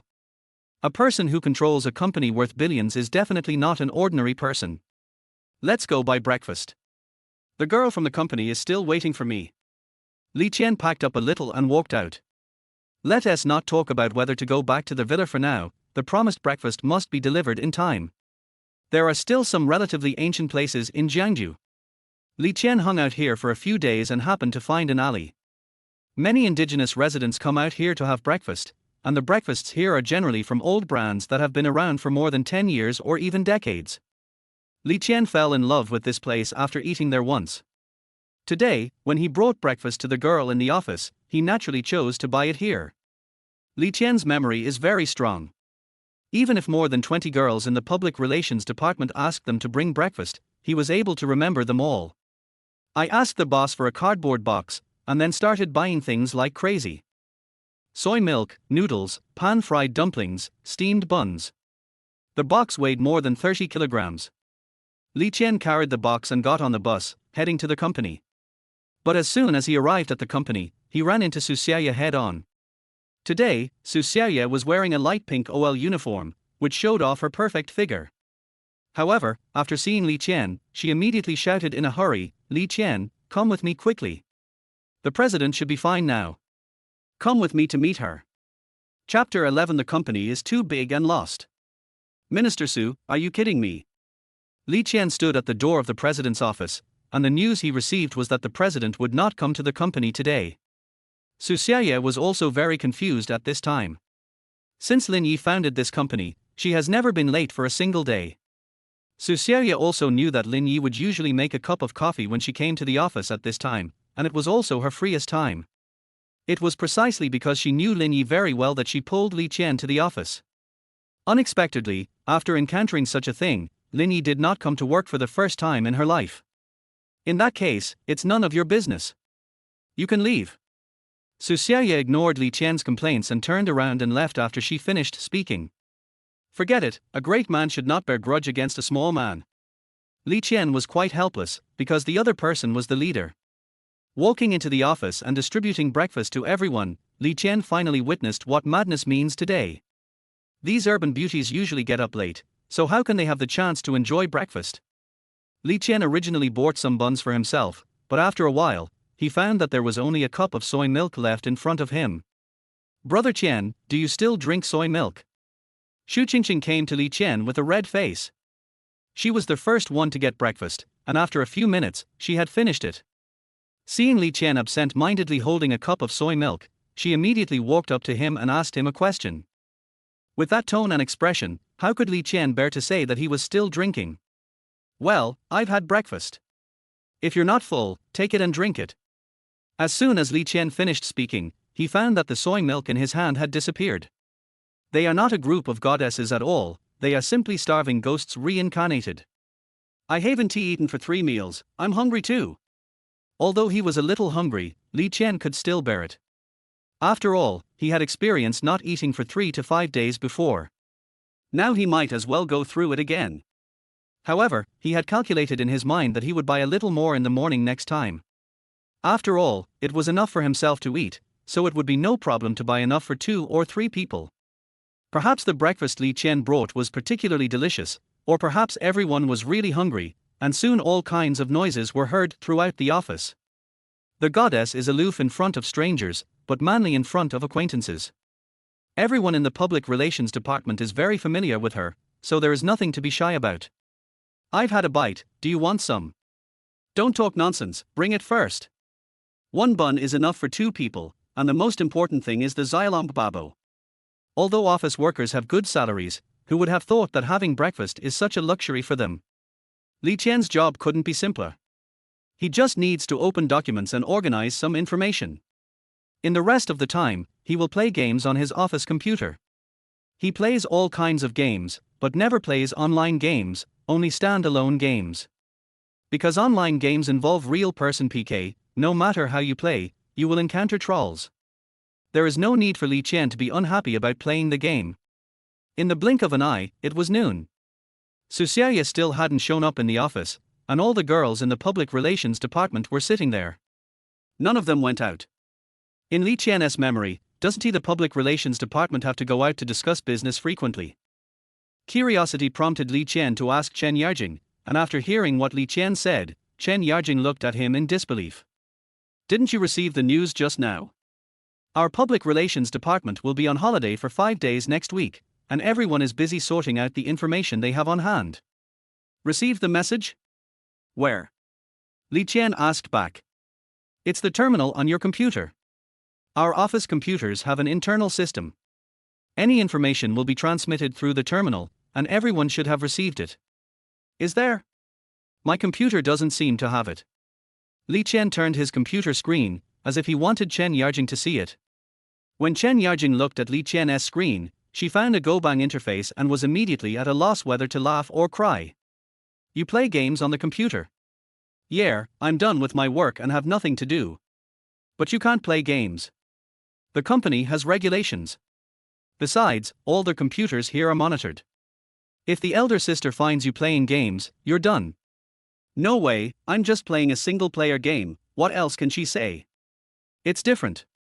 Big sister is very strict with us. The company must follow the rules. You should close the game immediately. The terminal is the avatar in the lower right corner. It's like a chat tool. You can chat on it, but it's usually Big Sister who uses it to post important information. Chen Yarjing kindly reminded Li Qian. Regarding their Big Sister, Chen Yarjing mentioned, Li Qian thought it should be Susiaya.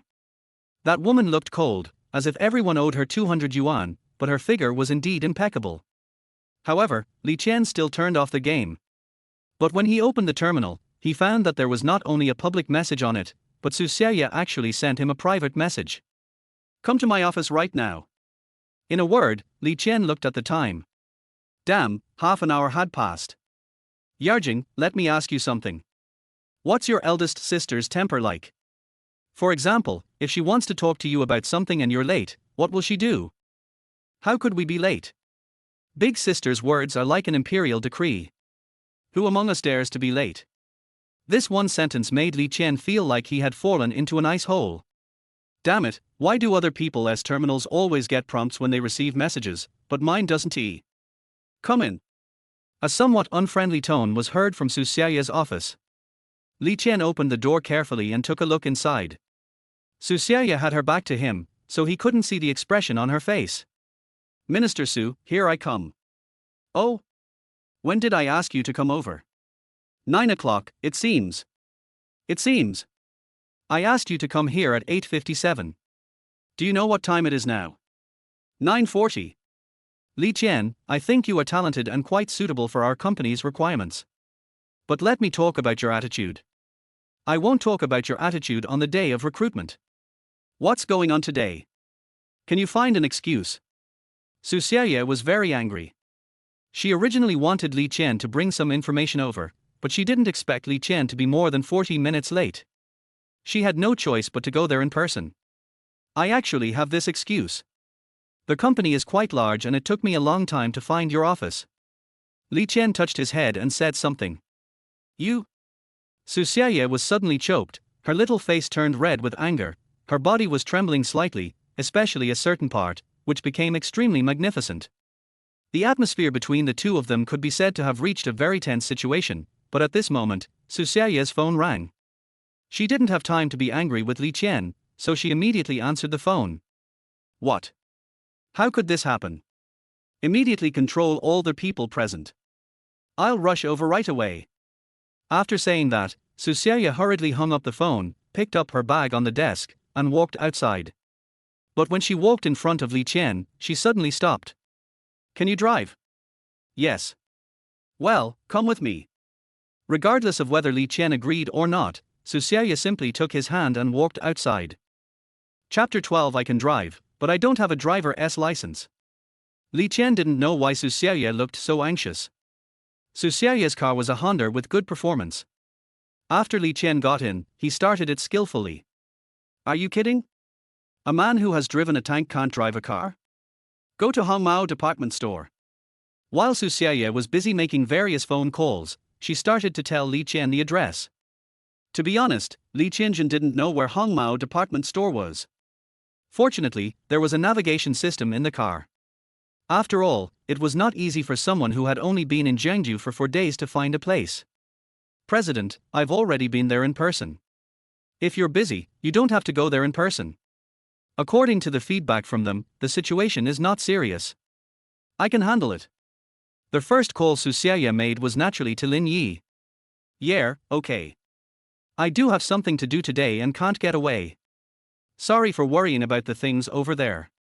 Lin Yi was actually very anxious after hearing about the company's affairs, but after looking at the people around her, she really couldn't leave. Mom, I've already admitted my mistake in this matter. What else does he want? I can't do anything if he doesn't come back. At most, I promise you that I will never be angry again if he comes back. Okay? Lin Yi was acting coquettishly with a beautiful woman beside her at this time. This kind of scene would surprise not only Li Qian, but even people who were familiar with Lin Yi would be surprised after seeing it. In everyone's mind, Lin Yi has a cold expression, but she actually acts like a spoiled brat. If there is anyone else in the world who is worthy of Lin Yi showing the look of her little daughter, then it would be no one other than the person next to her. The beautiful woman's face was full of love and concern. She was very happy to see her daughter snuggling in her arms like when she was a child. But today, there are some things she must say. She doesn't have any feelings about the Lin family, but she has to help her husband. Xiaoyi, your dad just called me and said that Xiaoqian will definitely come back today. It's mainly because of your attitude. I know you are not young anymore and have your own ideas, but since you two are already married, you should do your duty as a wife. I don't expect you to be a traditional wife who only does laundry and cooking at home, but you should at least be more attentive to your husband. I saw that you two are married but still sleep in separate rooms. If you spread this, When the beautiful woman said this, a helpless look appeared on her face. If Lin Yi wasn't so strong-willed, such a thing would never have happened. Mom, you have to give me some time to deal with this. He and I don't even know each other, and we're sleeping together like this? Mom, give me another month, and I'll try to get along with him. If I feel like we can still make it, then I'll be a real couple with him, okay? Lin Yi had no choice but to make a promise. Her mother had never forced her to do anything since she was a child, but she had done so twice recently. Marriage is one time, today is one time. She would not refuse any request from her mother because she still remembered the days when she and her mother depended on each other. A month is too long. You two have been married for 4 days. In fact, it is meaningless for you to do this. Do you think you can get a divorce just because you don't like each other? Even if the Li family doesn't mind, what about the Lin family? I know you have been wronged by this matter, but after all, the Lin family has raised you for so many years. No. It wasn't the Lin family who raised me, it was my mother who raised me. Lin Yi bit her lips tightly, but still spoke stubbornly. How about this, when he comes back tonight, I'll have a good chat with him. If we can get along, I'll let him stay in my room tonight, how about that? In the end, Lin Yi compromised and made a decision that she struggled with. Good. Mom, can I go shopping with you? Stay here for lunch. I haven't eaten with you for a few months. On the other side, Li Qian heard Su Xiaoya's voice on the phone. Although the voice was very low, his hearing was still very sharp. The voice on the other end of the phone seemed to have been heard somewhere before, but Li Qian didn't hear it clearly, so he couldn't guess who it was for a moment. President? Do I know him? Since he couldn't figure it out, Li Qian simply stopped thinking about it and started concentrating on driving. During the process, Su Xiaoya made a few more phone calls. In one of the calls, Su Xiaoya called the person sister. In short, Li Qian didn't know her. Just when the car passed a traffic light, Li Qian suddenly stopped the car. Su Xiaoya was thinking about other things and didn't pay attention for a moment. She leaned forward a lot and subconsciously grabbed Li Qian's hand. Hey, what's wrong with you driving? Why did you stop suddenly? After Su Xiaoya reacted, she immediately let go of her hand, tidied her hair and said, I don't want to stop either. Look ahead, the traffic police are signaling us to stop. Li Qian pointed to the front and saw a traffic policeman making a gesture to them to stop. When the traffic policeman saw the car stop, he immediately started walking towards them. Seeing that Li Qian stopped the car for a reason, Su Xiaoya didn't say anything else. The traffic policeman walked to the side of the car and Li Qian lowered the window. At first glance, she turned out to be a beautiful traffic policewoman. Well, at least she was a beauty with a score of over 95, almost the same as Su Xiaoya. Again, a cold face. Damn. Why are all the beauties in the world like this? Are women entering menopause so early now? Hello, can you show me your driver's license? The beautiful traffic policewoman's voice is also very nice, but what did she just say? Driver's license? How could I possibly have that? I just got my ID card when I went home. For more than 10 seconds, Li Qian did not make any move, and Su Xiaoya next to him became a little anxious after seeing this. Why are you hesitating? Hurry up and give her your driver's license, or tell her your ID number. She can find it too. Su Xiaoya was in a hurry. The company's matters were very important and she didn't want to waste even a little time on the road. This. Li Qian hesitated and couldn't explain it clearly. What is this? Take it out quickly. I need to get there within 10 minutes, otherwise things will be beyond my ability. I forgot to tell you one thing. I can drive, but I don't have a driver's license. Li Qian's words made Su Xiaoya want to strangle him to death, really, if she had the ability to do so. Chapter 13: A Stray Dog. No driver's license. Well, come with me to the police station. The beautiful traffic policewoman was not polite at all and immediately signaled Li Qian to open the car door and get out. Driving without a license will result in a fine of less than 3,000 yuan and detention for 7 to 15 days. Li Qian looked at Su Xiaoya, which meant what to do. Open the door or not. Open the door and get out of the car. Su Xiaoya couldn't just let Li Qian drive over there. After all, the license plate was from Qingcheng International. Once it was discovered, it would not be good for either the company or the individual. Companies like Lin Yi fear negative news the most. Once they are caught by their competitors, they may be suppressed to death. Li Qian had to listen to Su Xiaoya's words whether he wanted to or not.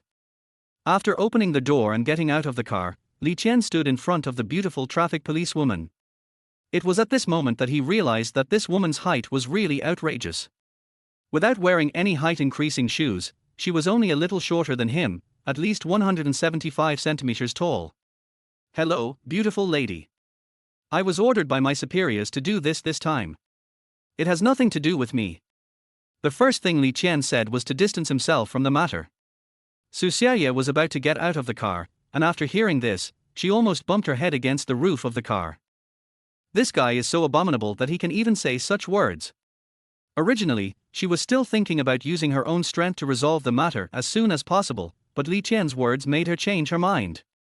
She didn't get out of the car, but went straight to the driving seat. Bang. She closed the car door, then stuck her head out of the window and said, "Officer, this guy is driving without a license, so I'll leave it to you. Here's my driver's license. I have something else to do, so I'll leave first." As Su Xiaoya spoke, she took out her driver's license. As soon as she finished speaking, the car started. Yes, the car started and Su Xiaye directly abandoned Li Qian. This scene happened so fast that Li Qian didn't even react to what was happening. By the time he reacted, the car was gone. After thinking about his own situation, Li Qian, who has such a strong psychological quality, almost despaired. He finally experienced the feeling of being abandoned again. For a moment, Li Qian felt that he had been living too lazily recently, which led to such a thing happening. Well, since she said so, take me to the police station. Li Qian did not make any excuses because he didn't want to do it at all. After experiencing that feeling, Li Qian finally realized that it was not that he didn't mind being abandoned as a child, or that he didn't mind the suffering caused by the Li family, but that he deliberately didn't think about it. Li Xingnan was in a bad mood today. She had just graduated from the police academy and thought she could be a police officer, but unexpectedly she was assigned to be a traffic policeman, under the pretext of training first. Even so, she is still full of energy because her dream since childhood is to be a police officer. Even if she is a traffic police, she still has a serious face and takes it very seriously. After seeing a car driving very fast, she immediately gestured for the other party to stop. She was just checking the driver's license according to the rules, but things took a turn here. It turned out that the driver did not have a driver's license. Without a driver's license, this is a criminal case. Li Xingnan suddenly felt a little happy. Is this a good start on her first day at work? Although she couldn't bear to see the woman abandon the man, it was because the man had a driver's license. It's just that the man was smooth-talking at first, but suddenly became confused and depressed. For some reason, she seemed to have something in her heart stimulated. But she still said, "Follow me." Police station, this kind of thing does not require any procedures, just submit it directly. Please contact your family. You must pay the fine. As for detention, we will hand you over to the local police station. Li Xingnan took the man through a few simple procedures, and she also learned the man's name. Li Qian, like me, has the same surname as Li. Family? When Li Qian heard these two words, his heart became even more bitter. Do I have any family? Do they count? I only have one aunt, but I don't know where she is now. I have no family anymore, so I will pay the fine myself. Li Qianjun had never been so content before, and his mood had never been as low as it was now. After paying the fine, Li Xingnan prepared to send Li Qian to the nearby police station. After all, it was just a symbolic detention, and even the mobile phone didn't need to be confiscated. It would be a bit of an overreaction to keep him at the police station. But just as he reached the door, a man in police uniform came towards him. "Sister, why are you here at the police station?" "Huh." The man looked to be about 22 or 23 years old, and his face still had the youthfulness of his school days. But when he saw Li Qian, he showed a look of surprise, and then he started laughing. "Isn't this Brother Qian? Why are you here at the police station? And with my sister?" The man said this with a smile, then took a piece of paper from Li Xingnan. "Driving without a license? Har har." When Li Xingnan saw her younger brother, she wanted to say hello, but she didn't expect that her younger brother seemed to know Li Qian, and his smile just now didn't seem very friendly. "Yuhan, do you know him?" Li Yuhan is Li Xingnan's younger brother, actually only 1 year younger than her. He is currently a young police officer. "Sister, you didn't attend the old man's funeral a few days ago, so you don't know that the person in front of you is our Li family's eldest son, Li Qian big brother." When saying the word big brother, Li Yuran emphasized the tone. "Are? You are."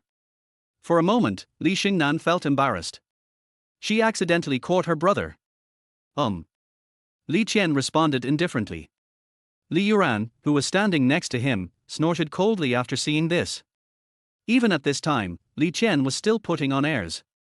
"Brother Qian, why are you so careless? You were caught driving without a license. Do you want your brother to bail you out so you don't have to be detained? If someone posts bail, this punishment can indeed be ignored." When Li Xingnan heard this, her eyes immediately lit up. "Yes, Yuran, you go and post the bail, and Brother Qian only needs to pay the fine. But it's a pity. We are all family, so it's only natural for me to do this. But Brother Qian is the eldest son of the Li family. If word gets out that he was bailed out by a small fry like me, it will inevitably be a disgrace to Brother Qian's status. Brother Qian should find someone of similar status to bail him out." After saying that, Li Yuran laughed loudly, walked inside, and no longer looked at Li Qian. From beginning to end, Li Qian didn't say a word.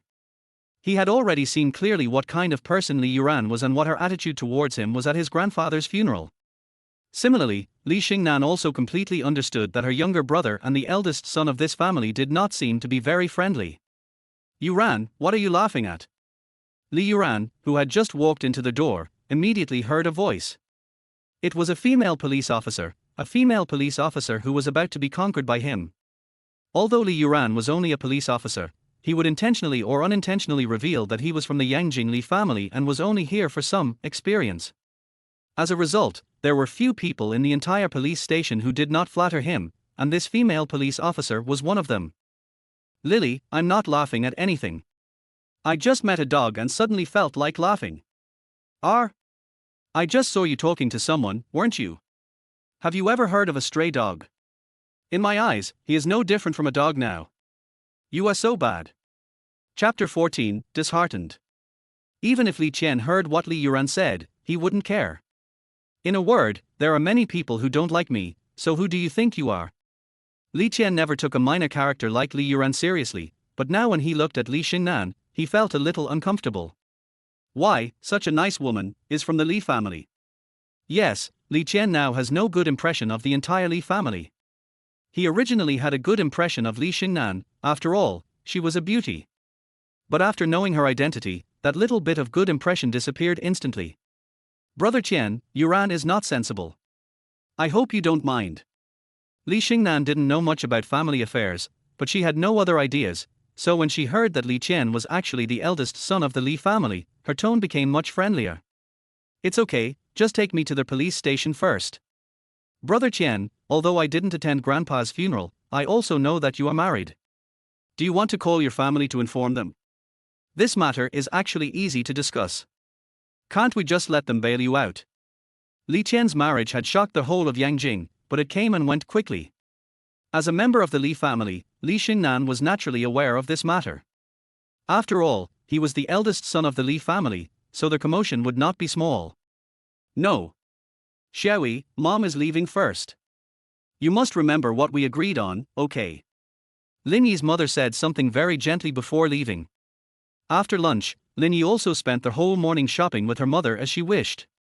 At this time, she saw her off, except for feeling a little reluctant, but without too much regret. The Lin family is a large family, so naturally there are many rules. For example, it is impossible for Lin Yi to live with her mother now. Good. After sending her mother to the car, Lin Yi walked back to her villa. Thinking that she still had things to do at the company, she prepared to rush there immediately. After all, it was only 2 o'clock in the afternoon. Auntie Wang, sort out the things we just bought. There are 2 sets of men's clothes among them. Please send them to his room. As soon as Lin Yi came in, she picked up her bag and prepared to go out. But just as she picked up the bag, she heard the ringing of a cell phone from inside. Is it a company matter? Lin Yi subconsciously took out her cell phone, but unexpectedly, there was an unfamiliar number on it.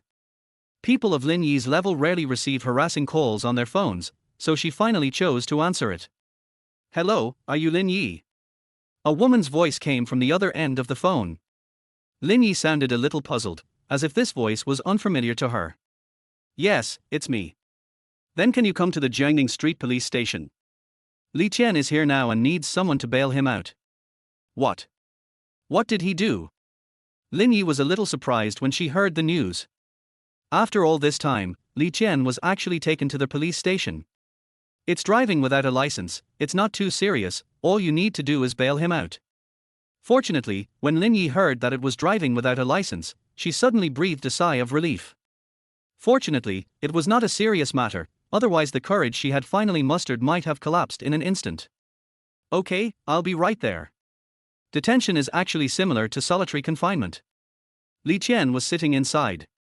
He hadn't said a word since he came in. It seemed as if everything around him had nothing to do with him.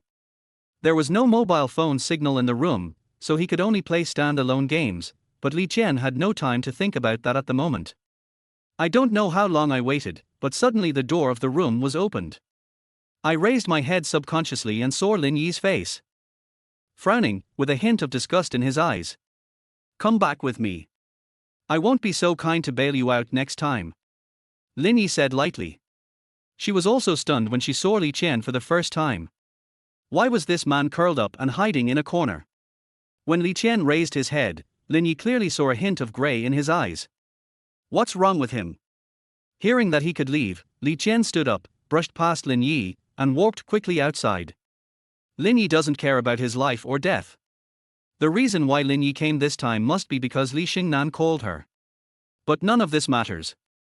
During these few hours, Li Qian has thought it all through. He wants to leave this place, leave completely and never come back.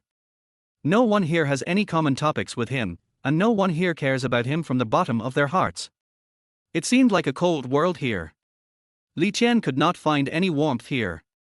Even if he wanted to make a fire, his hands would be frozen by the cold.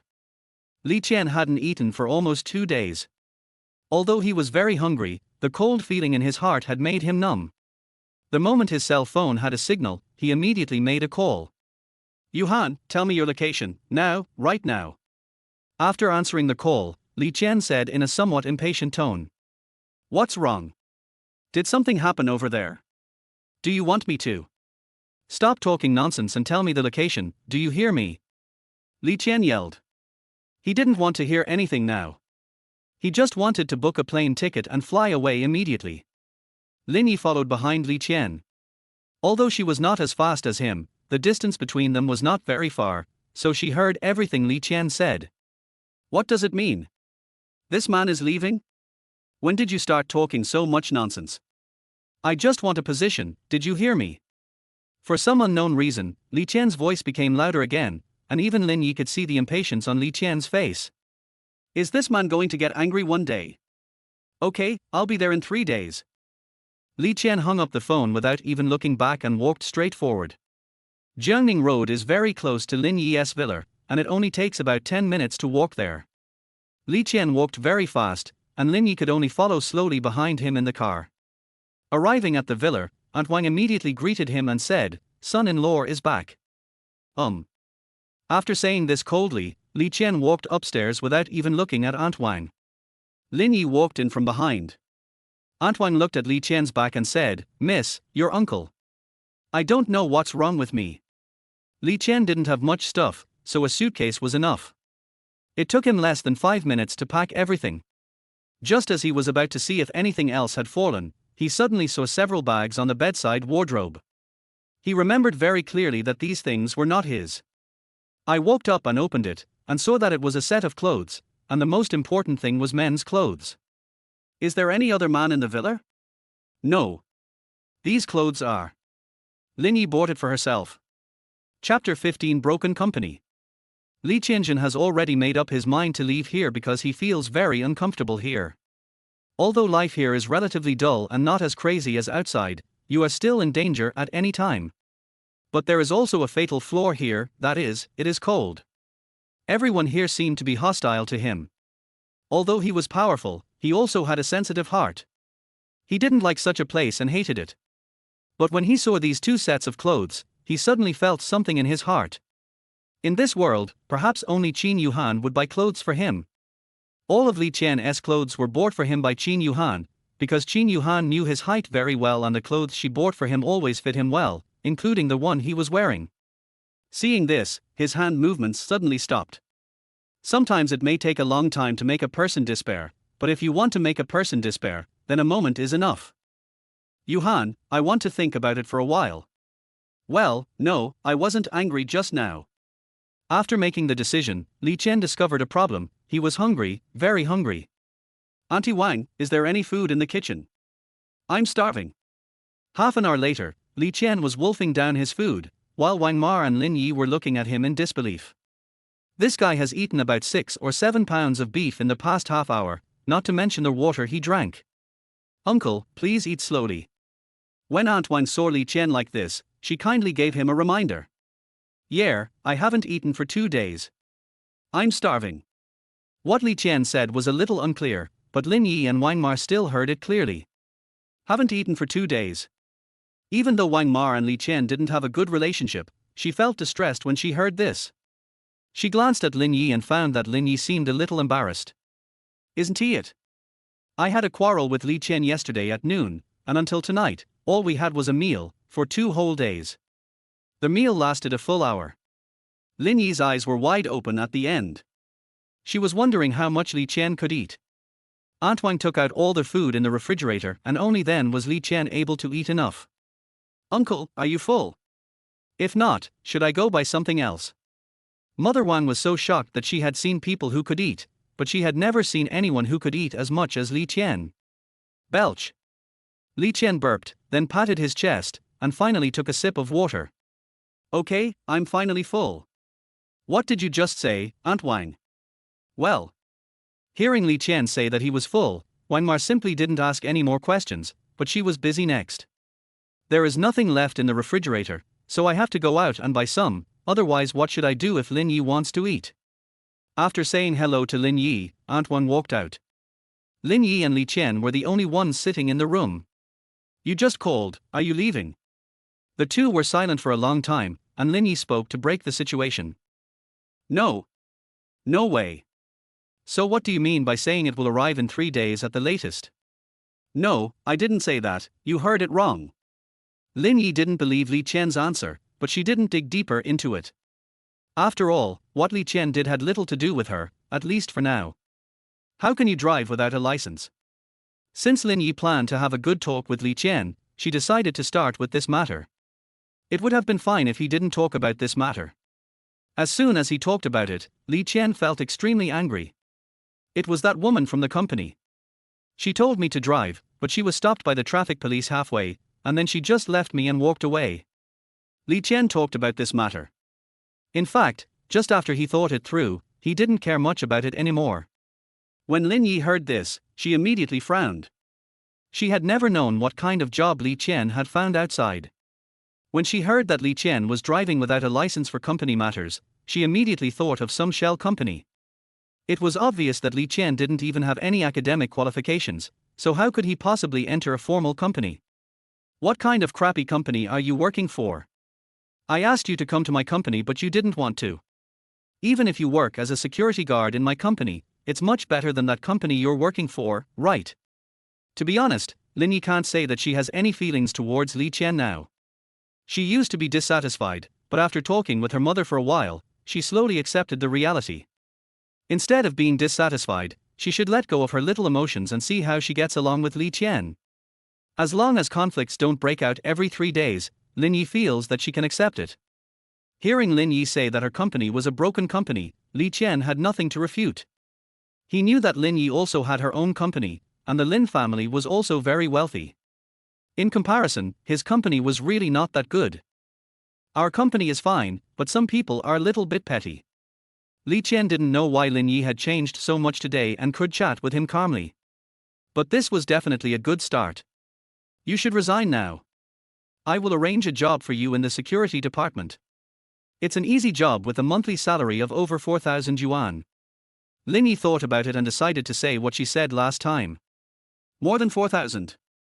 My current salary is more than 6,000, plus the year-end bonus, it's close to 10,000. Forget it. My company is pretty good and their work is easy. Li Qianjun didn't mean to reject Lin Yi. He really liked his current job. There were so many girls around. What's the point of being a security guard? Hearing Li Qian's repeated rejections, Lin Yi felt unhappy. She had already come this far, why couldn't he back down a bit? As for whether the two of them could continue the conversation, Lin Yi became unsure. What's so good about your crappy company? Li Qian, I really want to talk to you and see if we need to be like strangers in the future, but I have arranged such a good job for you, why don't you want to? Chapter 16 Chen Yarjing is depressed. Parting on bad terms describes the situation that just happened between Li Qian and Lin Yi. However, today can be said to be the day when Li Qian and Lin Yi talked the most. Li Qian once thought whether he could apply for the Guinness World Record today. After dinner, it was around 3 o'clock, and no one knew where Lin Yi had gone. Judging from her style, she must have gone to her company at this time. Li Qian couldn't just sit there idle, so he went to the company as well. Hello, Yarjing. I haven't seen you for a few hours. You look beautiful again. Qingqing is fine too. Brother Qian missed you so much. Yeah, hello everyone, did you miss me? Normally the entire public relations department is quite dull because there are so many things to do, but since Li Qian came, things have become a little different. Do you know what I encountered on the way here? A woman chased another woman and beat her up, saying that the other woman was a mistress. There were a lot of people watching at the time. In front of Xu Qingqing, Li Qian began to speak. Sure enough, this sentence successfully attracted Xu Qingqing from her work state. Really? That mistress is too abominable. It's not good to just hit someone. Xu Qingqing said something, and it was obvious that she was still skeptical about things like this that appeared in the news. Yeah, I thought so too. The world is going downhill. They started beating people in the street, so I just left without looking back. It's the right thing to do. It's never a good idea to join in the fun. But I just took 2 steps and heard the group of people saying, "Quickly take off her pants and clothes." I couldn't help it and went back. Puff. Xu Qingqing really couldn't help but burst out laughing. Brother Qian, you are so mean. I didn't even realize you were telling me a joke. Xu Qingqing only realized at this time that this was not Li Qian's experience at all, but a story he made up. Hey, what do you think? Brother Qian, am I quite humorous? No, you're a pervert. Li Qian always shares some short stories he has read on the internet with everyone in the public relations department, and of course, he always adds his own understanding to them. As a result, the entire public relations department would occasionally burst into laughter, and then some girls would curse Li Qian with red faces. It was really that Li Qian didn't know what shame was and kept telling dirty jokes. The kind where you hear the beginning and never expect the ending. There was a sudden cough, and the entire public relations department became quiet in an instant because Su Xiaoya came. No one dares to laugh in front of this cold-faced big sister, especially during working hours. I'm here to inform you of something. It's a last-minute decision. After get off work, let's go to the Haitian hotel. I've reserved 2 tables of food there. It's been a while since our department has had a meal together. Let's have a small gathering tonight. We still have 3 busy days ahead. The public relations department will be on holiday next week, and the next 3 days will be very busy, so Su Xiaoya thought of inviting everyone in the department to a dinner party. The PR department, which had been quiet just a moment ago, suddenly burst out with all her energy. Yeah, long life sister. Big sister, I love you. I want to give birth to a baby for you. There was no other expression on Li Qian's face. At this moment, he glanced and saw Chen Yarjing. There was something wrong in her eyes. She did not shout or yell like those people, but just lowered her head silently and looked at the computer screen. Li Qian didn't pay attention to Chen Yarjing at first, until now, he began to pay attention to her, because Chen Yarjing at this moment was completely different from that in the morning. The vitality she should have had was gone. Even when he was joking with him just now, the smile on her face was so forced. After get off work, we went out to eat and everyone was in high spirits. When Su Xiaoya passed by Li Qian, she didn't say a word, but just gave him a gloating look. It was obvious that she felt that she had played a trick on Li Qian and felt very accomplished. Li Qian didn't care much about this kind of little woman's mentality. Although he was sad for a moment because of that incident, he was fine now. Haitian Hotel is a 4-star hotel in Jiangsu City, which is considered to be very good. Su Xiaoya booked a large private room this time, and the cost must have been close to 10,000 yuan. There was a group of people, and everyone turned their heads to look at them. Li Qian also discovered a problem, that is, it seemed that every beautiful woman in the public relations department had a car, except him, a man. Whose car is better to take? Seeing Chen Yarjing take out the keys from her bag, Li Qian immediately walked over and said, "Yarjing, how about I help you drive?" At this time, Li Qian completely ignored the fact that he did not have a driver's license. Chen Yarjing was not in the right mood and originally wanted to not attend the dinner tonight, but when she saw that everyone was so happy, she really didn't want to cause any unpleasantness because of herself, so she came over. Li Qian also saw this point clearly. If Chen Yarjing was allowed to drive in this state, she might get into a car accident halfway and not know what happened. Yeah, okay. Chen Yarjing responded expressionlessly. Chen Yarjing's car is a modern, relatively economical one. Almost everyone in the company drives the same car, except for Su Xiaoya, who probably has a lot of social engagements and whose car is a Honda worth more than 400,000 yuan. It is not far from Haitian Hotel, and it only takes about 10 minutes to get there. However, there was a 5-minute traffic jam due to the rush hour. Because we made a reservation in advance, the dishes were served in less than 5 minutes after everyone arrived. They are all women and generally don't drink much, but today Susaya still brought a few bottles of wine. A bottle of dry red wine that costs over 100 yuan is also a very economical cost-effective wine. Since Li Qian was the newcomer, he was the one to toast with the first glass of wine. After everyone had a glass of wine, Li Qian felt nothing at all. Just kidding, I used to drink red wine like plain water. Just when everyone started to eat, Li Qian, who was sitting next to Chen Yarjing, discovered a problem. That was that not only did Chen Yarjing not eat the food, but she was drinking continuously. After seeing Chen Yarjing drink 3 cups in a row in one gulp, he finally frowned. Eat some food and then drink. Li Qian used his chopsticks to pick up a piece of fish for Chen Yarjing, but he felt that it was not appropriate and immediately said, "I haven't used my chopsticks yet." Chen Yarjing's face turned slightly red. She glanced at Li Qian and said softly, "Thank you. It was a very enjoyable meal." There were both tough ladies and ladylike ladies, and both meat and vegetables were served at the table. Everyone said whatever they wanted to say, and with Li Qian's lively atmosphere, naturally everyone had a great time. However, Chen Yarjing kept drinking until Susaya noticed her. "Li Qian, please send Yarjing back later. She can't drive." They drank very little today, so it was no problem for others to drive, but it was impossible for Chen Yarjing, who was already lying on Shu Qingqing, to drive. "Well, I still have to go home. Besides, I've been drinking." Li Qian really wanted to go home, and at this time Aunt Wang must still be waiting for him to come back. "Are you still a man? Yarjing is in such a state, why don't you send her back? As the leader of the company, I..." "Stop, can't I take her back?" Li Qian finally agreed to it because he couldn't stand Susaya's nagging anymore. But when he saw Chen Yarjing almost collapsed into a ball, Li Qian began to worry. "Where does she live? Hey, don't leave, tell me where she lives first." Chapter 17 Black Dragon Armband. "Auntie Wang, there's no need to wait for him. Go and get some rest." Lin Yi walked down the stairs in her pajamas. It was already past 10 o'clock, and Li Qian still hadn't come back. Aunt Wang had already heated up the food several times, but she couldn't see Li Qian anymore. This was the 3rd time Lin Yi came down. She couldn't bear to see Aunt Wang waiting any longer. "It's okay. I'm old anyway and my sleep is light. Waiting a little longer won't be a big deal." On the other side, Li Qianjing was supporting the drunk Chen Yarjing, but he really couldn't drive. God knew where her home was. Although it was summer, the night was still very cold. After the two walked for a while, Chen Yarjing slowly regained some consciousness, but she still looked a little confused. "Huh? Why are you with me?" Chen Yarjing basically said this while leaning on Li Qian's shoulder.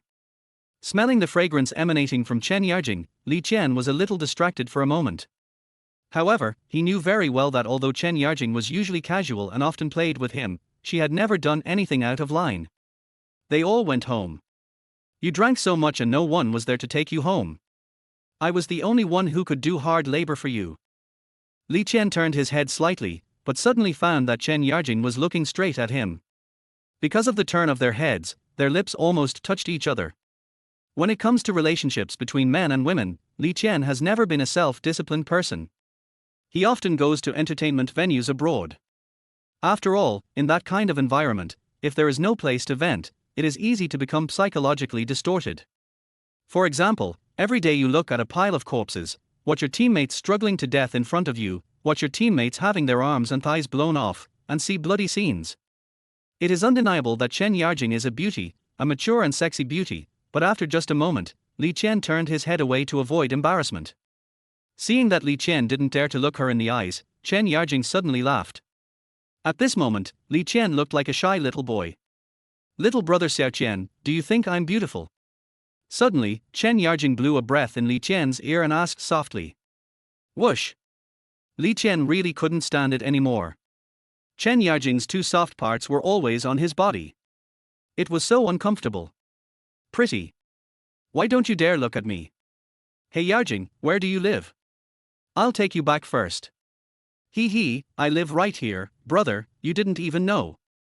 After Chen Yarjing finished speaking, she pointed directly to an apartment building next door. Oh, right next to the company. Because Li Qian really didn't know where Chen Yarjing lived, he subconsciously took her towards the company. Unexpectedly, Chen Yarjing actually lived here. A few minutes later, Chen Yarjing opened the door of her room.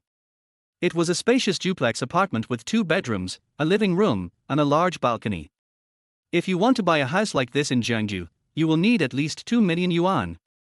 If you want to rent it, it will cost 5,000 yuan per month.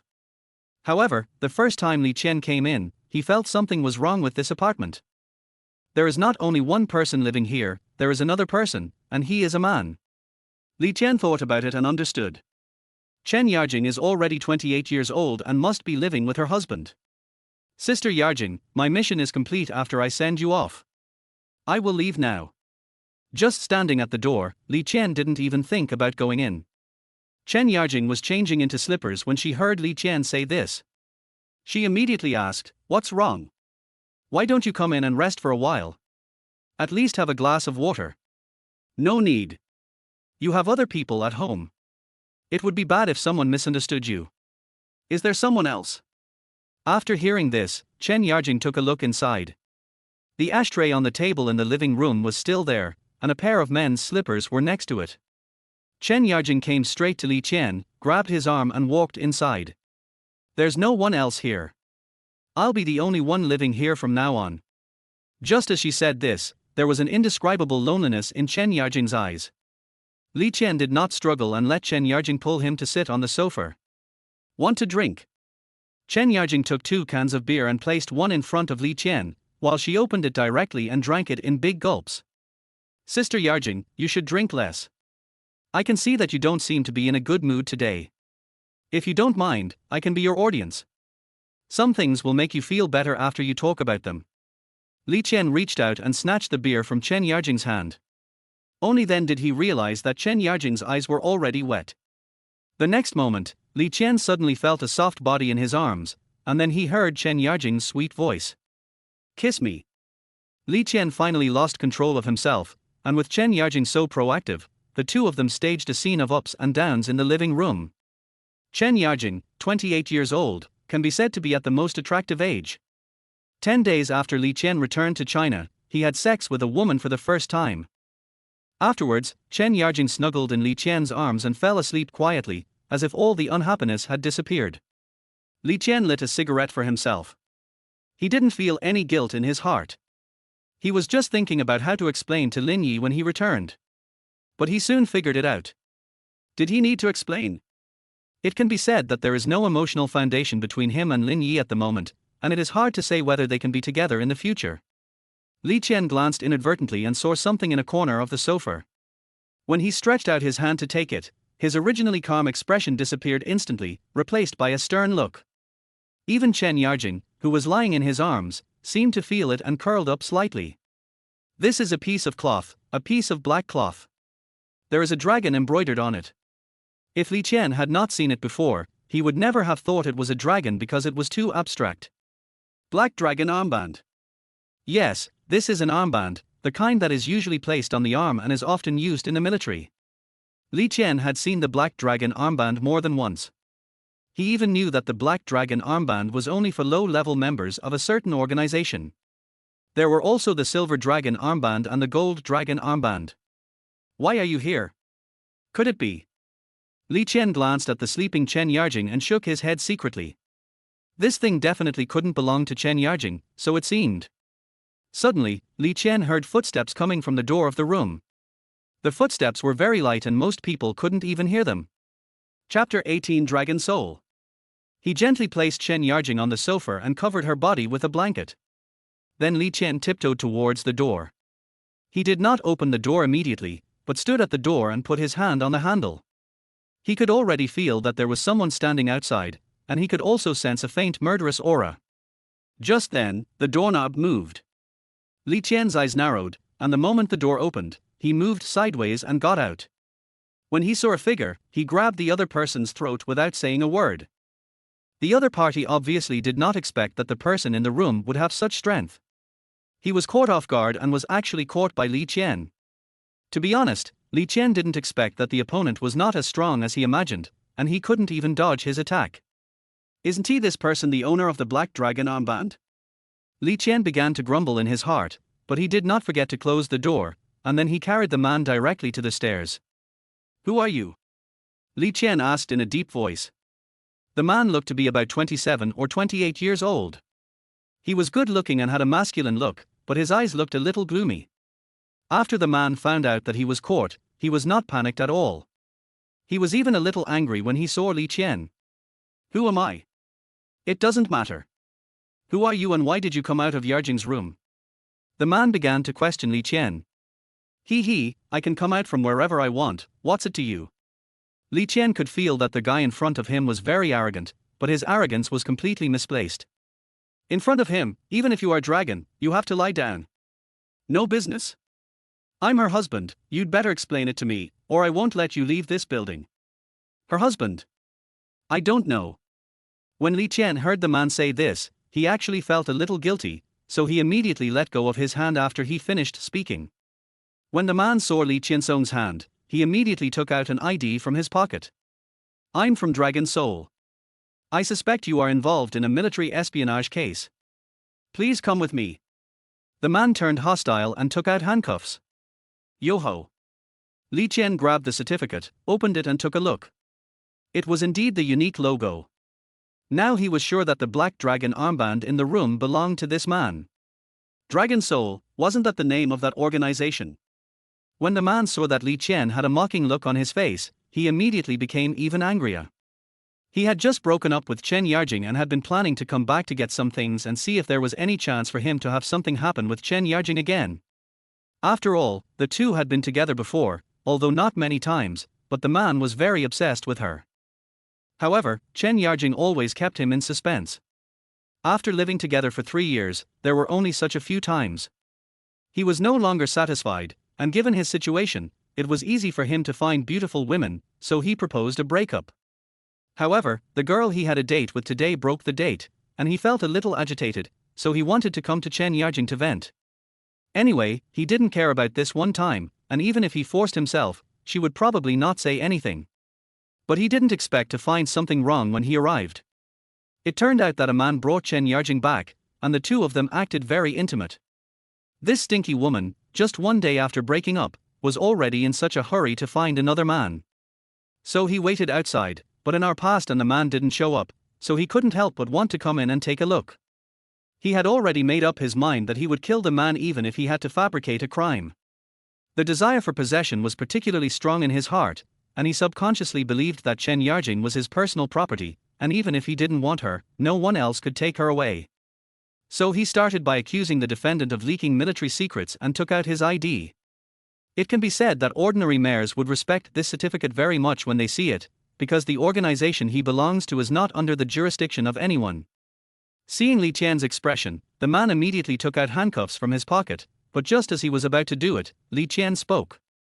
You'd better not take out the handcuffs easily, otherwise it will be difficult for you to take them back later. Li Qian spoke in a serious tone, but the other party pretended not to hear him. Snap. The handcuffs fell firmly on Li Qian's wrists. From beginning to end, Li Qian had a faint smile on his face. He was still a little afraid of the Dragon Soul organization. He had fought with them several times abroad. Although there were no casualties, the strength of those people with the Black Dragon armband was not weak, and they were about the same as the ordinary people in his team. Li Qian thought that since this man was from Dragon Soul, even if he had the lowest level Black Dragon armband, he should be able to resist him for 3 or 5 moves, but the other party didn't block a single move. Now that I think about it, the Dragon Soul isn't he that powerful? Let's go. You're going to take me for interrogation next, right? I wonder where your secret base is. Li Qian was surprisingly cooperative. He had never dealt with Long Hun since returning to China, so he took this opportunity to go and take a look. Humph, you are just being stubborn. Yes, you do have some strength, but I have to tell you that in the face of absolute power, your strength is not enough. Isn't it good enough? Just try it and you will know. Half an hour later, in an underground parking lot, the man brought Li Qian and locked him directly in a secret room. Then he left, apparently to do some preparatory work. Since he was fabricating a charge, it must be flawless. Li Qian took a look around and sat down with peace of mind. In Jiangju, some members of Dragon Soul didn't know how high their levels were, and he didn't know whether the ones he knew were here. Chapter 19 Gu Yushin. Ron Yuan, how could you do such a thing? I am your second uncle, but in the entire organization, I am just a small role. You actually want me to help you fabricate charges and frame someone? In an office, the man who arrested Li Qian was talking about something with another middle-aged man. It is obvious that someone of Ron Yuan's level was able to join Dragon Soul, and it must be because of connections, otherwise Li Qian would not have subdued him so easily. Uncle, you must help me with this. That guy actually dated my girlfriend. I really can't stand this. As long as you agree, it will be done. Once that guy dies, if neither of us tells anyone, who will know? Ron Yuan's tone was almost pleading. Of course, he was just pretending. The reason why he dared to bring Li Qian back was that he was sure that he could get his second uncle to help him. Otherwise, how could he, a small peripheral member, be qualified to convict others? Ron Yuan, you've made a big fuss this time. What if the news gets out? No, uncle. I promise I won't let anyone know. By the way, there's one more thing I want to tell you. My dad will be on a business trip tomorrow and may not be back for about a month. Ron Yuan took out his trump card. He knew about the dirty things between his second uncle and his mother, so he could use this incident to get him to help him. Sure enough, after hearing this, the middle-aged man's eyes immediately lit up. Thinking of his sister-in-law's coquettish figure, he suddenly felt a fire in his lower abdomen. However, he still said with embarrassment, "Okay, I will help you write the report on this matter, but this is only for this time. Don't do this kind of thing again in the future. Later, you will take the indictment and ask that person to sign it. Once it is signed, no matter who it is, there is nothing they can do to us. Okay, I promise to get this done. Name. Do I need to tell you?" Li Qian was dismissive of the questions from the guy in front of him. If anyone could interrogate him, wouldn't it be too embarrassing for him? Do you know where this is? This is the base of Dragon Soul. You'd better cooperate honestly. Maybe there is still a chance to get out. Otherwise. Ron Yuan didn't finish his words, but the threat was self-evident. Har har, didn't you just accuse me of leaking military secrets? You don't even know my name, yet you can say such things. It seems that you Dragon Souls are not that good. Hello, you don't want to tell me your name, right? Then don't blame me for torturing you. Come on, let's see who's afraid of who. Torture? Li Qian wanted to see what kind of punishment this so-called Dragon Soul could come up with. Seeing that Li Qian was too stubborn, Ron Yuan had no other choice. However, he was a cruel person. Torture? He was eager to do that. He wants Li Qian to suffer and confess his guilt at the same time. A few minutes later, Ron Yuan walked in with a syringe in his hand. There was some white liquid in the syringe, and Li Qian recognized it after taking a look. Concentrated aspirin. Li Qian revealed the contents of the syringe in just one sentence, and Ron Yuan's face looked a little ugly. How is it? Are you still stubborn now? After saying that, Ron Yuan waved the syringe in front of Li Qian. Although Li Qian was handcuffed at this time, Ron Yuan posed no threat to him at all. Aspirin is a medical drug, but if a person takes more than half a bottle, he will feel very uncomfortable and foam at the mouth. Although there are no injuries on the body, the pain is unbearable. Are you sure you want to use this? Are you scared? Har har. It was the first time that Ron Yuan heard Li Qian ask such a question, and he thought he was scared. I'll give you one chance. Send me out now and I can spare your life. Ron Yuan did not see the murderous look in Li Qian's eyes at this moment. Yes, he would feel irritated after seeing this potion. He did not forget how many times he and his aunt had been injected with this drug in Siberia. The purpose was to stimulate potential and do things that ordinary people could not do. In that kind of pain, one either chooses death or breaks through one's own limits. And the amount injected over there was at least 10 times what Ron Yuan had in his hand. Har ha har ha, you know what? This is the funniest joke I've ever heard since I was a child. I tell you, now just sit back and wait for the pain. After saying that, Ron Yuan took the syringe and inserted it directly into Li Qian's body. But at the moment when the needle tip touched Li Qian's skin, Li Qian took action. He broke the alloy handcuffs directly and grabbed Ron Yuan's neck. One can see the bulging veins on Li Qian's arms. People who are familiar with him know that he is a little out of control at this time. Li Qian himself doesn't have any major shortcomings, but he cannot be provoked.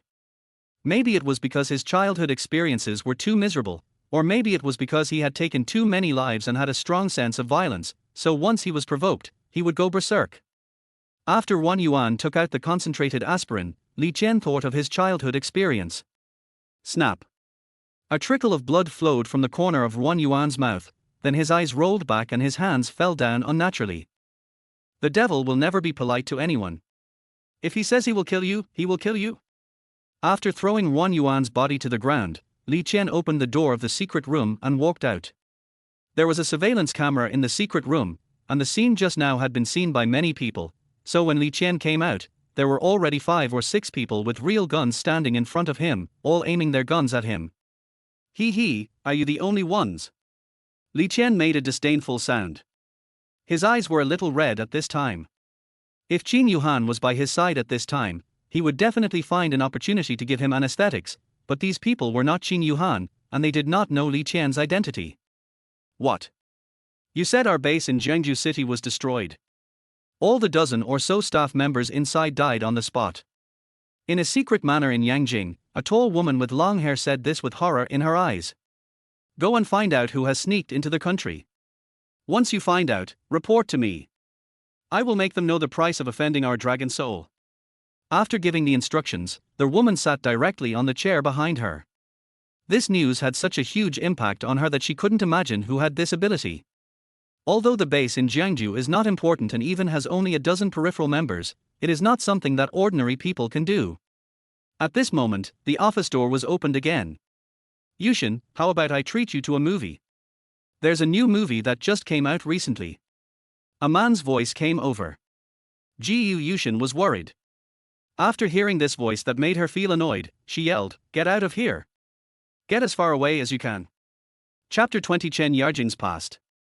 It was already past 3 in the morning when Li Qian returned to Chen Yarjing's place.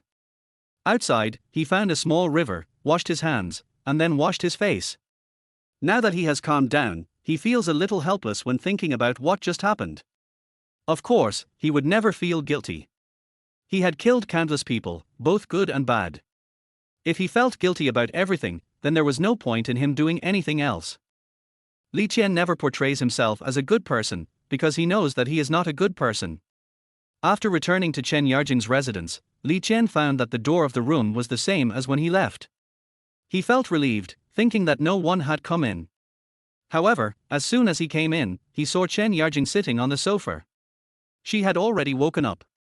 Chen Yarjing knew very well what had happened between her and Li Qian. Although she was dressed neatly at this moment, the passion between them still remained in her heart. Originally, Chen Yarjing thought that Li Qian had left secretly.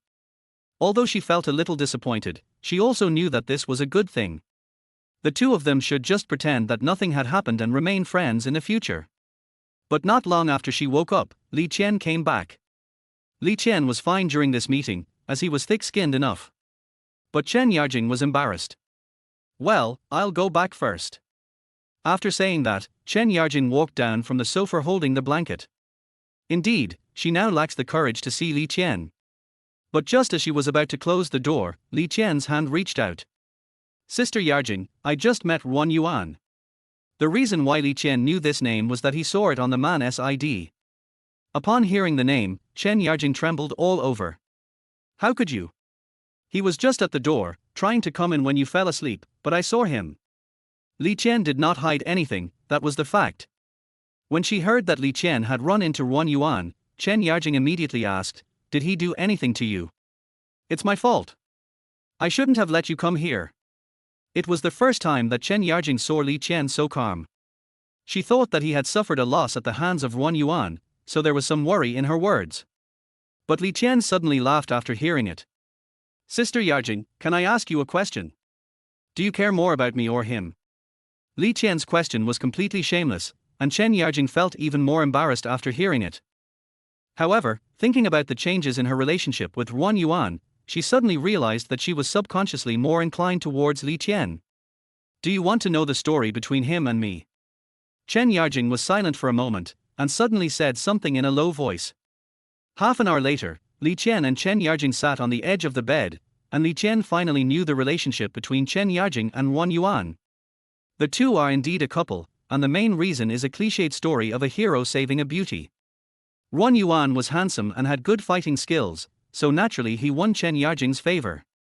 Chen Yarjing was the image of an urban beauty. Since she was in love, she would not refuse anything, so the two of them lived together. The first 2 months were fine. Although Chen Yarjing felt that Wan Yuan was elusive every day, she still had a great impression of him because of the heroic act of saving the beauty. Later, when Wan Yuan exposed himself intentionally or unintentionally, Chen Yarjing learned of Wan Yuan's identity. It turned out that he was from a mysterious organization of the country. From then on, Chen Yarjing understood Wan Yuan's elusiveness better. But just 2 years ago, Wan Yuan's temper became more and more weird. Sometimes when they were in bed, he would even make some unreasonable requests. To what extent were they unreasonable? Chen Yarjing thought she was very open-minded and could not accept that kind of behavior. The most bizarre thing was that Wan Yuan actually said that one of his colleagues also liked Chen Yarjing and asked if the three of them could be together. Chen Yarjing became famous at that time. What did he think of himself?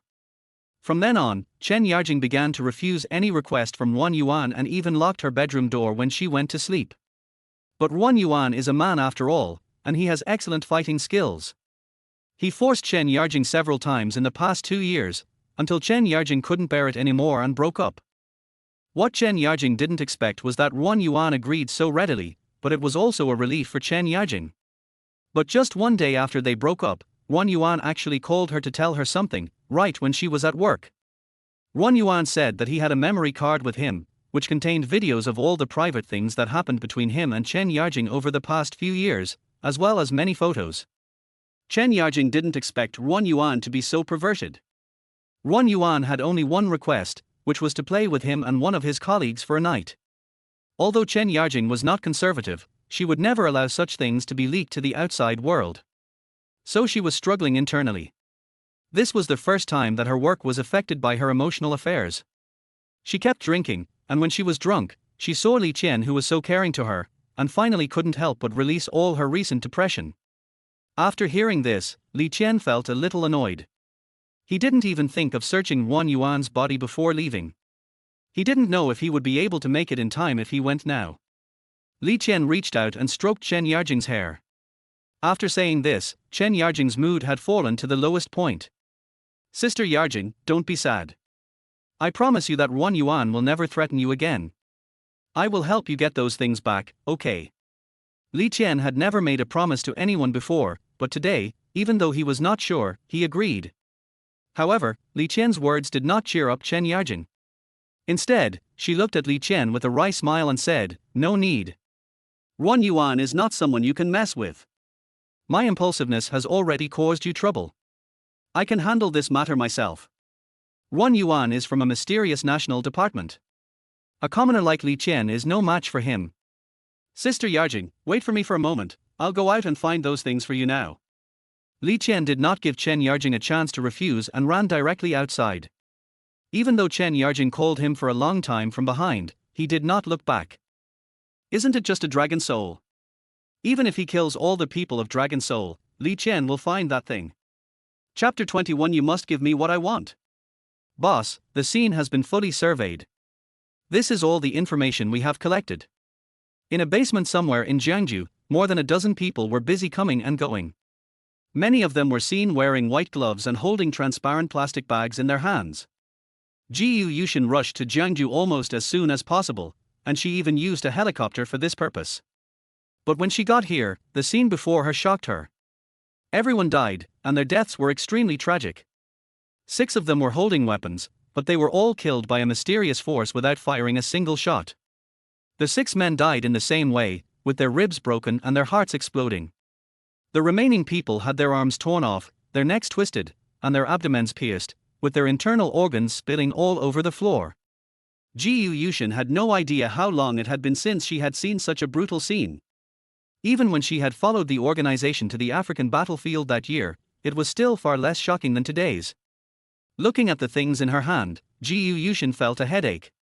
This was a slap in Long Hun's face. Taking a look at the silver armband on her arm, Ji Yushin knew that this matter must be explained, no matter who it was. Boss, I found a memory card from someone, do you want to see it? At this moment, a Dragon Soul member came over again to report. Bring it here. After taking the memory card, Ji Yushin inserted it into a machine next to her without any hesitation. She operated the touch screen and found several files inside. She opened one of them and found it was a bunch of photos. But after she took a look at the photo, she closed the page instantly, so that many people did not see what was displayed on the screen. Ji Yushin basically doesn't need to read the following content. Has the surveillance been repaired? The surveillance is completely destroyed. It is difficult to repair it. A Dragon Soul member said in a low voice. It must be repaired, this is an order. Ji Yushin said coldly. While these people were busy, no one noticed that a person was slowly approaching here. Li Qian has been here for a few minutes, and just now, he saw the memory card fall into the woman's hand. As long as there is a memory card, he must take it, without any reason, even if it means snatching it. Just when Ji Yushin was feeling very upset, a voice suddenly came from behind him. I want the memory card in your hand. Give it to me. Who? Ji Yushin turned around instantly and saw a person who was almost wrapped in darkness. As the man slowly approached, Ji Yushin saw the man's face. A man of about 23 or 24, with an indescribably stern expression. The police are investigating the case. Unrelated people, please leave immediately.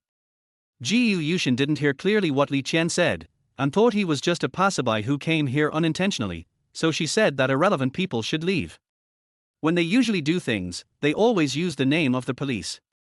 After all, if you say you are Dragon Soul, ordinary people may have never heard of it. Give me the memory card in your hand, and I'll leave right away. What? Memory card? This time Ji Yushin heard it clearly, and she subconsciously put her hands on her waist. This is a habit formed over many years. When Li Qian said that, she knew that what happened here must be related to the man in front of her, which means that this person is very dangerous. Did you kill the people here? Ji Yushin was still relatively calm, but after seeing their boss like this, several other members of the Dragon Soul team around her also became highly alert. Many of them put their hands on their waists. These people were well trained and could draw their guns in a few tenths of a second and fire a bullet in 1 second. However, Li Qian looked at the scene in front of him coldly. There were only 7 or 8 members of Dragon Soul outside, all with black armbands on their arms, except for the woman. Although the black dragon armband is quite good, Li Qian never took it seriously. He dares to take on SS-level tasks alone, so these few people are nothing. I want the memory card in your hand.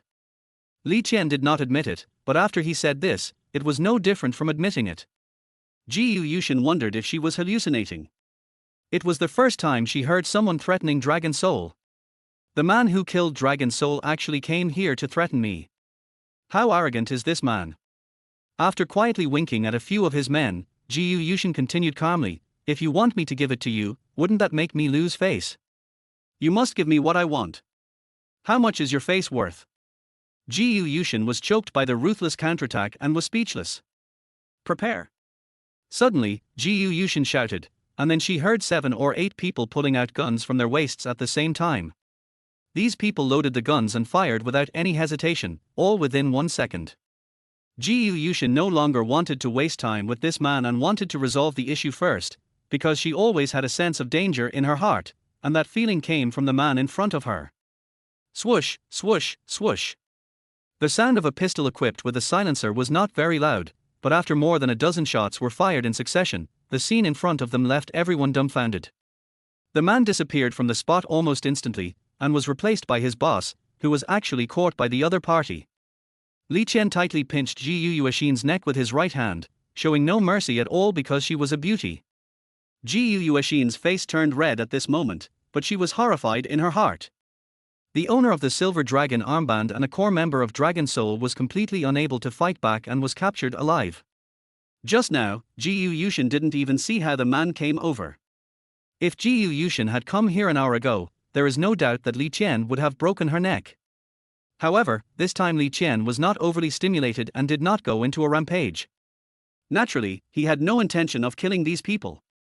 Just as he grabbed Ji Yushin, Li Qian's other hand had already reached into the computer next to him and directly grabbed the memory card. After getting what he wanted, Li Qian let go of Ji Yushin without hesitation and walked forward. As he was about to leave, several Dragon Soul members could not help it and were about to chase after her when Ji Yushin made a gesture. Everyone, come back and clean up the scene as soon as possible. All the dead have been buried. This matter is over now. Chapter 22. The Big Devil is back. Ji Yushin was scared. Why? Because she recognized this man at the last moment. This matter dates back to a year ago, when Long Hun received a mission to escort an important person to Africa, which required crossing a large desert. The owner of the Dragon Soul's Silver Dragon Armband and the two owners of the Gold Dragon Armbands all disguised themselves as owners of Black Dragon Armbands. The purpose was not to attract too much attention. Otherwise, when the enemy saw such a large formation, even a fool would know that they were protecting an important figure. But the group was unlucky as they encountered a fight between two groups of people on the way. They thought they were enemies and became alert. In the end, a team called Sirius Squad won. However, because there were people from their side nearby, the Sirius Squad thought they were enemies. Both sides fired several shots. Although no one was killed, several people on their side were injured. Ji Yushin participated in the battle that time. It was the first time she discovered that the foreign mercenary team was so powerful. After all, she was an owner of a Silver Dragon Armband, but she was able to fight a draw with the ordinary soldiers there. Maybe it's not a draw yet, the other party gave in deliberately because he saw that she was a woman. Of course, it was finally discovered that it was a misunderstanding, and Ji Yushin also found out that the Qianlang team was composed entirely of Chinese people. She vaguely remembered that the big guy chatted with the leader of the Sirius team for a while. After she returned to China, the matter was kept strictly confidential by her superiors, but she was a core member of Dragon Soul after all, and eventually she learned some inside information. The captain of the Sirius Squad is a 24-year-old man whose name is unknown, but his nickname strikes fear into the hearts of all mercenary teams. The Devil, a real big devil. After reading the other party's resume, Ji Yushin felt that the information was made up. How could someone reach that level of ability? He single-handedly charged into a mercenary team of more than 30 people and not only wiped out all the opponents, but also remained unharmed. There are a total of 11 SS-level missions on the international killer list so far, but only 3 missions have been taken up, 2 of which were taken up by the Sirius Squad, and the other was taken up by the world's largest mercenary team. As a result, nearly 500 people were sent, but still failed. In other words, in this world, there is no one else who can complete the SS-level mission except the Sirius team. No, to be specific, there is no one else except the Demon King. Next to the resume, there was a photo. The man in the photo had a gentle smile. No matter who it was impossible to associate him with the devil who killed people without blinking an eye. But today Ji Yushin believed it. The man just now looked exactly like the man in the photo. The only difference was his aura. When talking to him, no matter who it is, no one can raise a tone of resistance and will subconsciously obey his orders. Ji Yushin was in that state just now. It was the first time that she was shocked by someone simply by his aura. So, she decisively gave the order not to pursue. Just kidding, if she angered this big devil, these dozen people would have to die here today. Ji Yushin had no doubt at all that the man definitely had this ability. Now she just wanted to go to Yangjing as soon as possible, report the matter, and let everyone know that the big devil is back. Sister Yarjing, I'm back. Standing at the door, Li Qian smiled at Chen Yarjing. During the more than half an hour since Li Qian left, Chen Yarjing had been blaming herself. She regretted that she should not have said so much to Li Qian. After all, Li Qian was young and energetic and could easily become impulsive. Look, when Li Qian's voice came, she almost ran to his side and threw herself tightly into his arms. The two didn't speak, but everything was obvious at this point. Especially when Li Qian placed a memory card in front of her. At that moment, Chen Yarjing felt that her whole body and mind were captured by Li Qian. At that moment, she was willing to be Li Qian's slave. At that moment, she was willing to do anything for Li Qian. Okay, you're still crying at this age, Sister Yarjing, why don't we sit down and take a look at the contents here? I'm very interested in these things. Li Qian smiled at Chen Yarjing, no longer having the cold expression he had when facing Ji Yushin just now. When Chen Yarjing heard Li Qian say this, she felt so ashamed that she immediately snatched the memory card from Li Qian and ran to her room. But before she left, she said, "Humph, you men are all like this, perverts." After returning to her room, Chen Yarjing immediately inserted the memory card into her computer. She wanted to confirm it. When she saw the contents of the memory card, her eyes became moist. Li Qian actually got the things back. She really didn't dare to imagine it before, she was even prepared to be humiliated. But all this happiness came so suddenly. Li Qian's smile appeared out of nowhere in her mind, lingering for a long time and could never be shaken off. "My enemy, my life has been ruined by you. Sister Yarjing, please rest for a while. I have to go back." Seeing that Chen Yarjing had not come out for a long time, Li Qian could only shout at the door. As soon as Chen Yarjing heard that Li Qian was going back, she opened the door immediately. "Why do you want to go back so suddenly? It's already past 5 o'clock. Can't we wait a little longer and then go to work together after we have dinner?" To be honest, Chen Yarjing really hopes that Li Qian can be with her now. Our work starts at 9 o'clock, and I still need to go back and get some sleep. Li Qian touched his head and said something awkwardly. "Can't I sleep here at my sister's place?" After Chen Yarjing said this, even she was scared. When did she become so bold? "I'm afraid that won't work. I haven't been home all night, and my wife must be worried." In fact, Li Qian was not afraid that Lin Yi would be anxious. Even if he didn't go back, she probably wouldn't be anxious.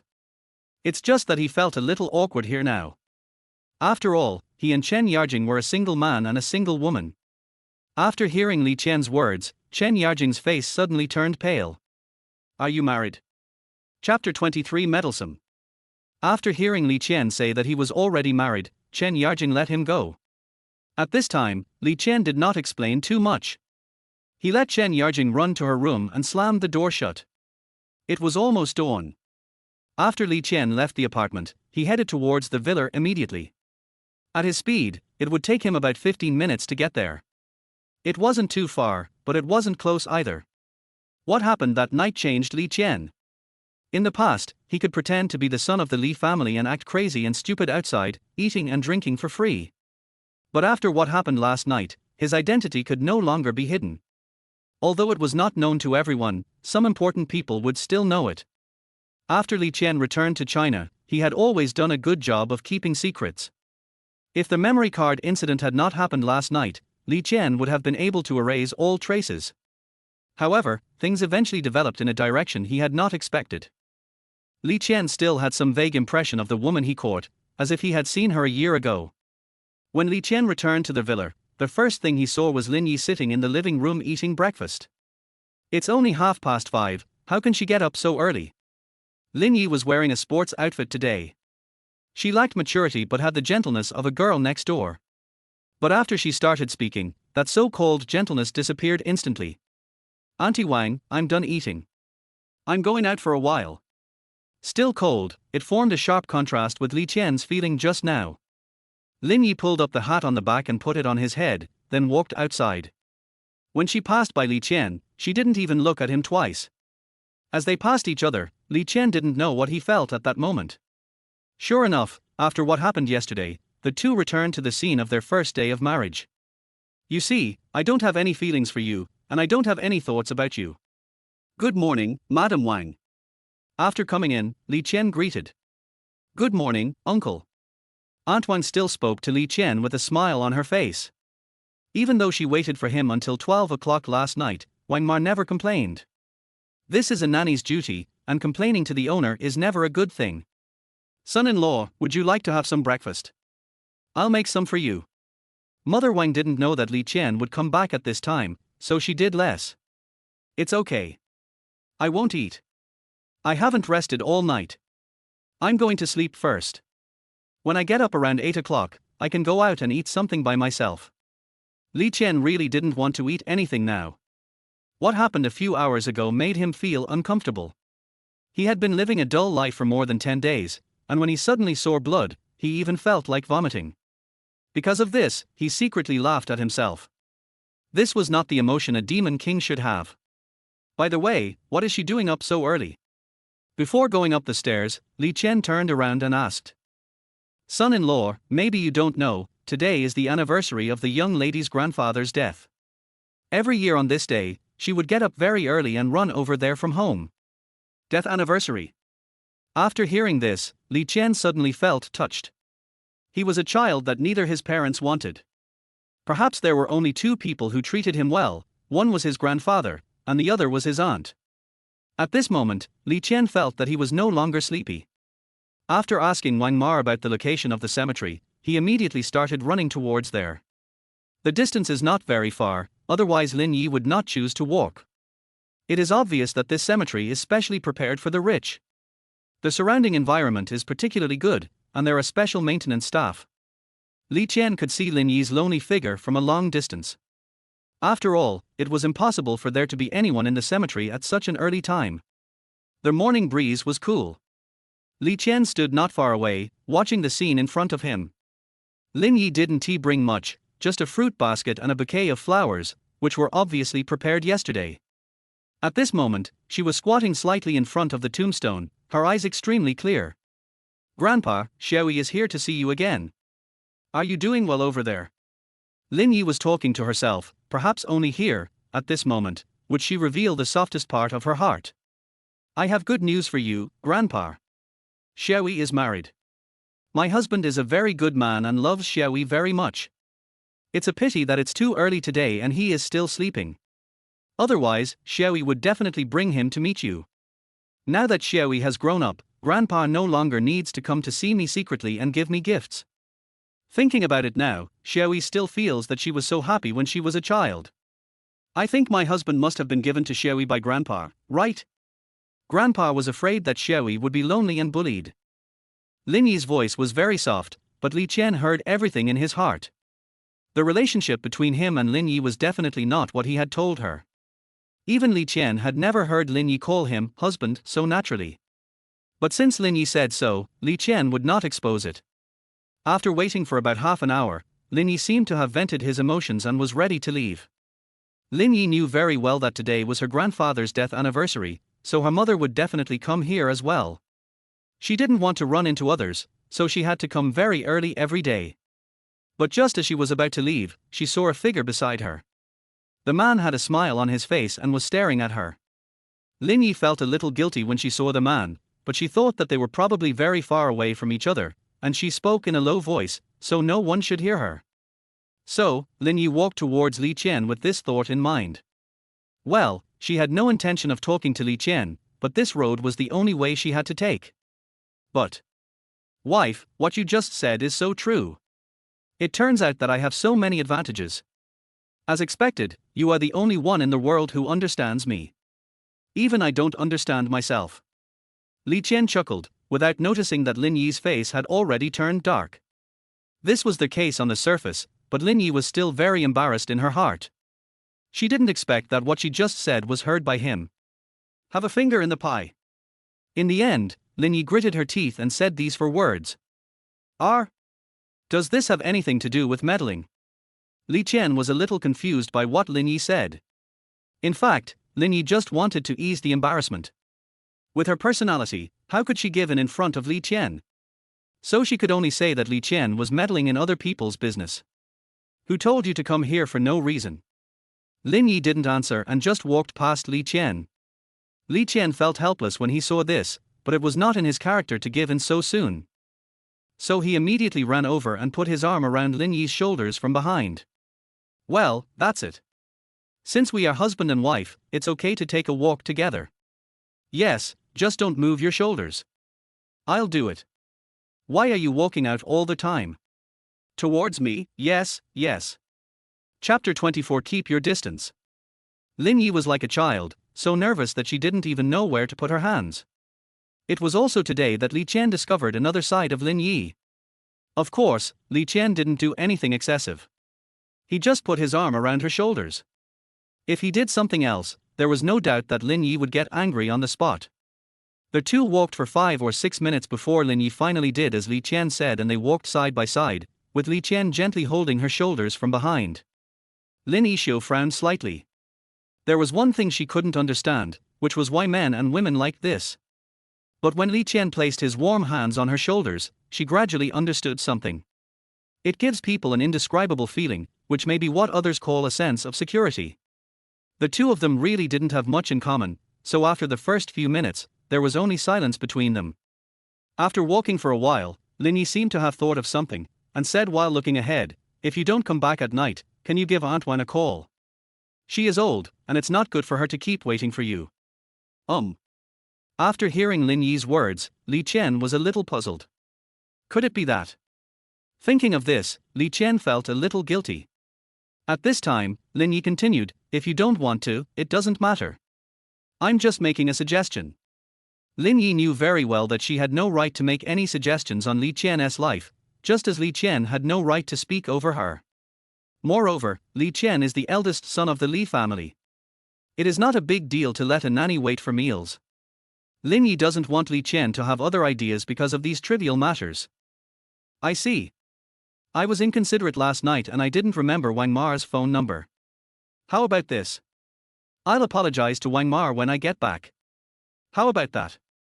After thinking for a moment, Li Qian said very seriously. Lin Yi was indeed a little surprised. Li Qian not only agreed, but also promised to apologize to Wang Ma later. Even if it was her, Lin Yi, she would probably at most feel guilty if she encountered such a thing, and would never apologize to anyone specifically. Lin Yi replied calmly, but at this moment she had other ideas in her mind. Is this man really that easy to get along with? But why do I always feel uncomfortable? Is it because I subconsciously resist this man? Should I give him a chance and also give myself a chance? Move into my room tonight. Lin Yi mustered up the courage to say these words. This also means that she has begun to try to accept this marriage. What? Li Qian looked at Lin Yi in surprise, wondering if he had just heard it wrong. She asked him to move into her room at night. Li Qian admitted that no man would be able to resist a woman like Lin Yi, so he agreed without even thinking about it. After saying this, the two ran out of topics again. Li Qian felt the same way. He was usually very talkative, so why couldn't he open his mouth in front of Lin Yi? To other women, Li Qian could tell them some jokes or some dirty jokes he saw on the internet, but in front of Lin Yi, he couldn't say any of these words. It's not because of anything else, but because Lin Yi seems to have no sense of humor. If you tell her, she will only respond with 2 words: boring. After returning home, Li Qingjin apologized to Wang Ma and promised that this situation would never happen again and that he must return home before 10 o'clock. If I don't go home one day, I will call before 10 o'clock and ask for Wang Ma's phone number. Of course, Li Qian also took the opportunity to ask for Lin Yi's number, saying that if Wang Ma's phone ran out of battery or she didn't hear it, he would call Lin Yi. Since they were already husband and wife, Lin Yi would not be stingy with a phone number and gave it directly to Li Qian. I have to go to work and bring breakfast to my colleagues at the company. After eating a few bites at home, Li Qian said to Lin Yi. But afterwards he said to Lin Yi, together. What he meant was whether they should go to work together. Although Li Qian didn't know where Lin Yi's company was, they must have passed by the alley where breakfast was sold, because there was only one road in front of the villa, and the other side led to Jiangju City. Lin Yi's company would definitely not be there. You go first. I need to prepare some things before going to the company. Lin Yi refused, she really had something else to do. Of course, Li Qian didn't think much about it and just left. Breakfast is coming. Mine, and mine. Li Qian had just entered the office and was surrounded before he could finish his sentence. Then Li Qian felt countless hands grabbing around in front of him, and a whole box of breakfast disappeared in just a few tens of seconds. The only thing Li Qian was thankful for was that he had eaten at home in the morning. Xu Qingqing quietly came to Li Qian, and then asked mysteriously, Brother Qian, how did you and Sister Yarjing get along last night? What? Don't pretend. Didn't you send her back last night? Yeah, what does that matter? Didn't anything happen between you? Sister Yarjing was drunk at the time. When Xu Qingqing said this, there was a matter-of-fact expression on her face. Li Qian thought, you guessed it right, I was pushed back last night, but I can't say this even if you kill me. What are you thinking about? After I sent her home last night, I went home too. After saying that, he did not forget to tap Xu Qingqing on the forehead, signaling her to go eat her breakfast. After sending Xu Qingqing away, Li Qian immediately looked towards Chen Yarjing. She was the only one in the office who did not get breakfast today. Li Qian took out a breakfast from behind him as if by magic and placed it in front of Chen Yarjing. But Chen Yarjing seemed not to see it and was busy with the things in her hands. However, Li Qian could see some problems from her somewhat flustered hands. Sister Yarjing, what's wrong with you? No, it's okay. Go to your seat and don't get so close to me. This distance is also called close. Li Qian is now standing 1 meter away from her, okay? It was fine when they moved the chairs together before.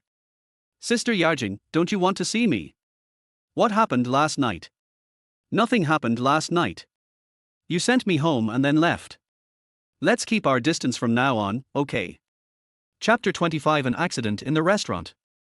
Li Qian knew the reason why Chen Yarjing deliberately avoided him, it was because he was already married. Li Qian also understood a little about Chen Yarjing's thoughts, but now was not the time to explain, and he didn't know how to explain. And just like that, it was noon. This is the first time Li Qian has been in the company at noon since he started working. Naturally, lunch will be eaten in the company cafeteria.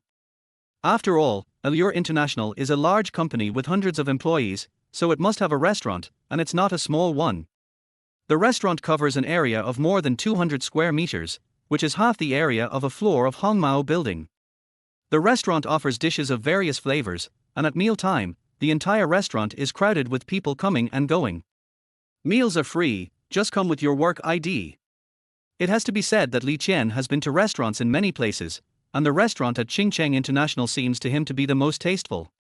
Most of them are semi-private rooms with a very warm decoration. Seeing such a restaurant makes you feel hungry. In addition, most of the people in Qingcheng International are young people, so the restaurant is always packed with people at noon every day. There are beautiful ladies dressed in exquisite clothes and handsome men dressed in stylish clothes. At Qingcheng International, even the CEO will come to the restaurant to eat. In the entire restaurant, there is only one formal private room, which is reserved for the president of Qingcheng International. Normally, no one can enter it. Of course, Li Qian thought to himself, that woman Su Xiaye must have been in there. The public relations department had 3 tables to themselves, and everyone went there to buy their favorite food and sit together to chat. Intentionally or unintentionally, Li Qian chose to sit next to Chen Yarjing. Chen Yarjing couldn't ask to change seats in front of so many people, so she could only keep her head down and eat. But just when everyone was halfway through their meal, a man suddenly came over with a bouquet of flowers in his hand. Li Qian was a little puzzled when he saw the man walking towards him, but he understood the next moment. Yarjing, this is a gift from me. Do you like it? The man actually handed a bouquet of flowers directly to Chen Yarjing. Chen Yarjing, who was eating with her head down, had to raise her head. Well. Li Qian felt very surprised. Damn, this is my man, okay? How dare you interfere? It is obvious that this man likes Chen Yarjing and he must have done this kind of thing many times before. Sure enough, the next moment, their whole restaurant became lively. So he's the new head of the propaganda department. He's young, rich, and handsome. If I were Chen Yarjing, I would definitely throw myself into his arms. Yes, Pan Ziming is really a rare dream man, so gentle. If I remember correctly, this is the 5th time he has sent flowers to Chen Yarjing, right? That's right, Chen Yarjing is so ungrateful. Our Ziming treats her so well, why doesn't she express her feelings quickly? Of course, these words were not said by the people in the public relations department, because everyone in the public relations department seemed to know that Chen Yarjing had a boyfriend outside. These people are looking at Pan Ziming with contempt. She already has a boyfriend, so why are you here? Chen Yarjing was very embarrassed, but when she saw Li Qian with a stern face, for some reason, she suddenly felt a little happy in her heart. So, she pushed the flowers away with both hands, and then said, Minister Pan, I'm sorry, I appreciate your kindness, but I already have a boyfriend, so it's not appropriate to accept flowers from others. Chen Yarjing has a boyfriend, and perhaps Pan Ziming already knows that. After all, he is pursuing a girl, so how could he not ask clearly whether she is single? Pan Ziming felt very embarrassed after being treated like this by Chen Yarjing, but he was a man who cared a lot about his reputation, so how could he possibly take back something he had given away? Har har, Yarjing, this bouquet of flowers has no special meaning. I just want to give you a gift. Pan Ziming would naturally not say in front of so many people that I want to steal your girlfriend, so you should dump your so-called boyfriend right away. He has a normal IQ and knows how much trouble these words will bring him. Yo, you keep calling me Yarjin. Are you two on good terms? Li Qian next to him couldn't help it. Pan Ziming was at most more handsome than him, but was he richer than him? You must be kidding. I still have 500,000 yuan in my card, although the money was given by my father-in-law. When Li Qian spoke, not only did Chen Yarjing stop talking, but everyone in the public relations department was dumbfounded. Only Xu Qingqing looked at Li Qian with a matter-of-fact expression, and secretly clenched her pink fist to cheer Li Qian on. Pan Ziming was already in a bad mood, and when he heard these words, he suddenly became unhappy. Who are you? I am a minister after all, and you, an employee, dare to interrupt me. Who is this? I'm the assistant of the PR department, my name is Li Qian. I forgot to tell you, I'm actually Yarjing's boyfriend too. While introducing himself, Li Qian put his hand on Chen Yarjing's shoulder, and the two of them were half hugging each other. After Li Qian said this, countless people were shocked and couldn't close their mouths, especially those in the public relations department. Everyone seemed to have discovered a new world. No wonder Li Qian had such a good relationship with Chen Yarjing on the first day he joined the company. It turned out that he was Chen Yarjing's boyfriend and came to this company specifically to find a job. You don't believe it? Then look for yourself. Chen Yarjing didn't resist at all. Could she let someone who wasn't her boyfriend hug her? So it's an assistant. My name is Pan Ziming, and I'm the head of the propaganda department. Pan Ziming ignored the fact that Li Qian was Chen Yarjing's boyfriend. On the surface, he was introducing himself, but in fact, he was saying, I'm the director. How dare you, an assistant, come and snatch my woman? Do you believe that if you make me angry, I'll make things difficult for you? Pan Ziming? I don't know him. You? But Yarjing is my girlfriend. Please don't harass her anymore. Otherwise, I'll be jealous. I'm also a violent person. If I do something impulsive, I'm afraid you, Minister Pan, will feel bad. If you threaten me, I will threaten you back. While holding Chen Yarjing tightly in his arms, Li Qian spoke to Pan Ziming with great contempt. You? Pan Ziming looked extremely angry, but he couldn't say anything. Just at this moment, someone shouted, the president is here. This one sentence immediately made Pan Ziming feel the dawn of hope. How dare you threaten me?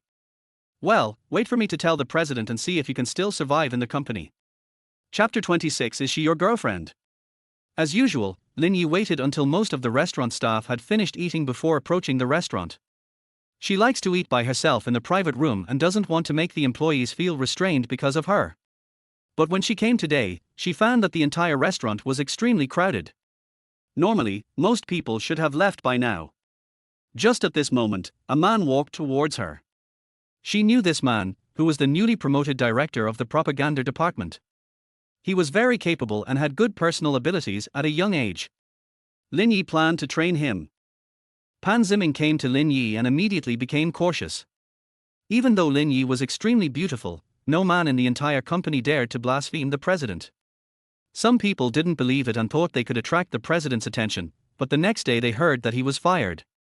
Yes, Lin Yi will not bring personal feelings into work, but she also does not need a proud and overconfident employee. Want to chase me? Sure, just leave your post first.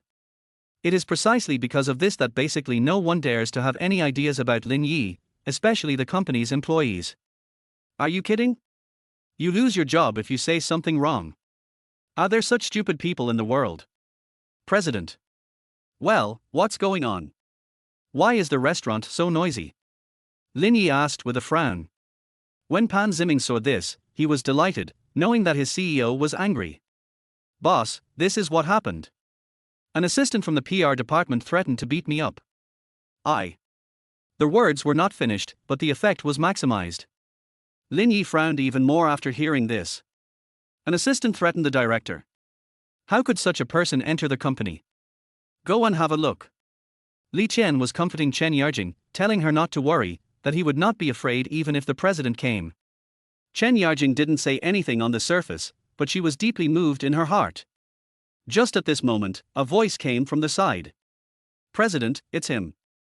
He's the assistant in the public relations department. Everyone present heard what he said to threaten me just now. Pan Ziming looked like a child who had successfully dragged his parents over after a fight. He was looking at Li Qian and Chen Yarjing with the attitude of a winner. He thought that Li Qian would definitely lose his job this time because Lin Yi had always been like this. If Chen Yarjing's boyfriend lost his job, would Chen Yarjing still like him? In fact, Pan Ziming was right. Lin Yi really wanted to verify it. If it was true, she would fire the employee without hesitation. But when she walked into the crowd, she was suddenly stunned. Not only was she stunned, but even Li Qian himself was stunned. What's going on?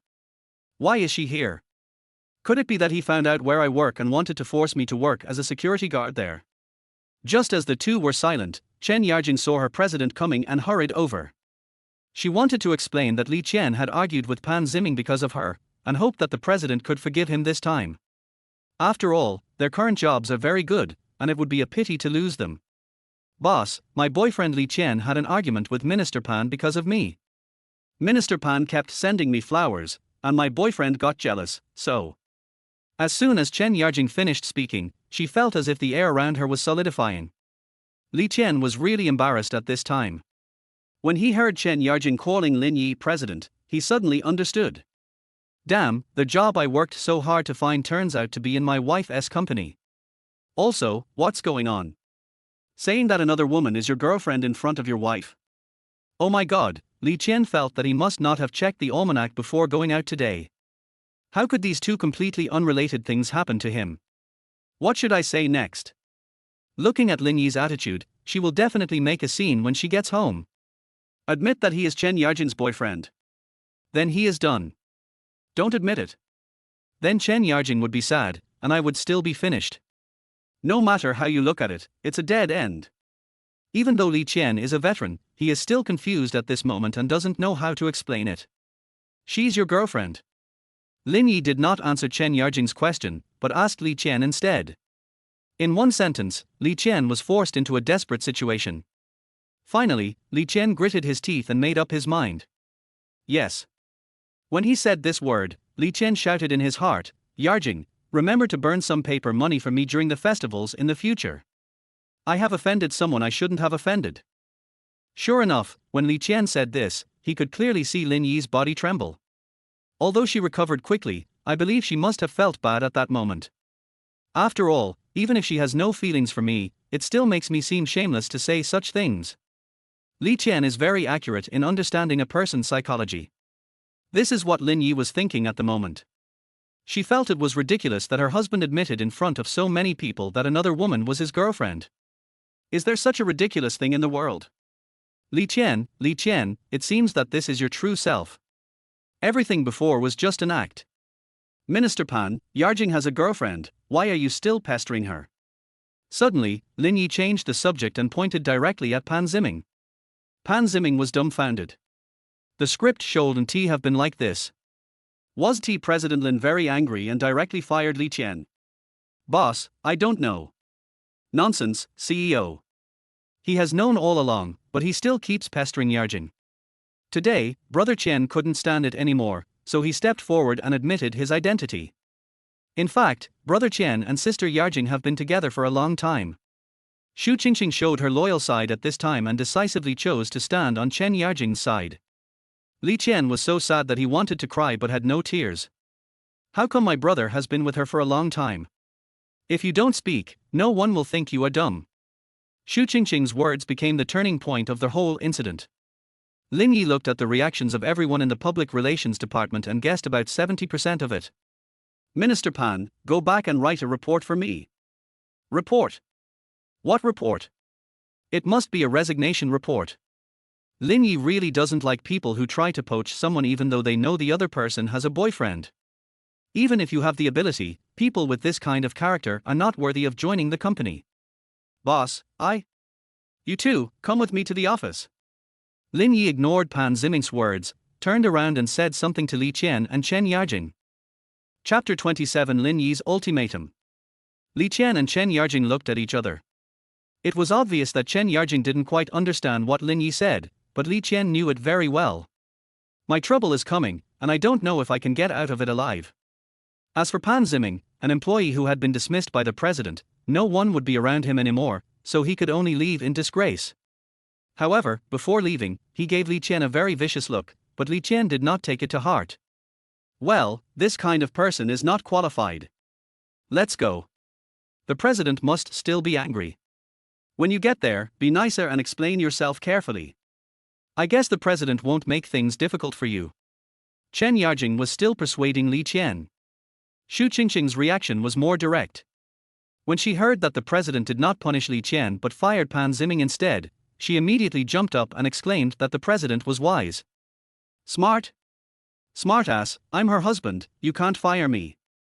Li Qian regrets it now. If he had known that this company belonged to Lin Yi, he would never have come here to work. Now it's too late. Well, my stomach feels uncomfortable. I need to go to the toilet first. Sister Yarjing, how about you go to the office first? Li Qian decisively started to act like a rogue, because he believed that if he went there, the ending would be very tragic. Although Chen Yarjing didn't know why Li Qian did this, she knew one thing, that it might not be appropriate for her to go alone. No, you go first, I'll wait for you to come back.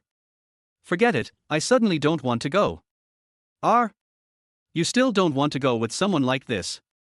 It is obvious that Chen Yarjing still doesn't know that Li Qian did it on purpose. Well, I just held it back suddenly. Puff. Chen Yarjing didn't laugh, but Xu Qingqing couldn't help laughing. Perhaps Chen Yarjing, as the person involved, did not see it clearly, but Xu Qingqing was always beside him.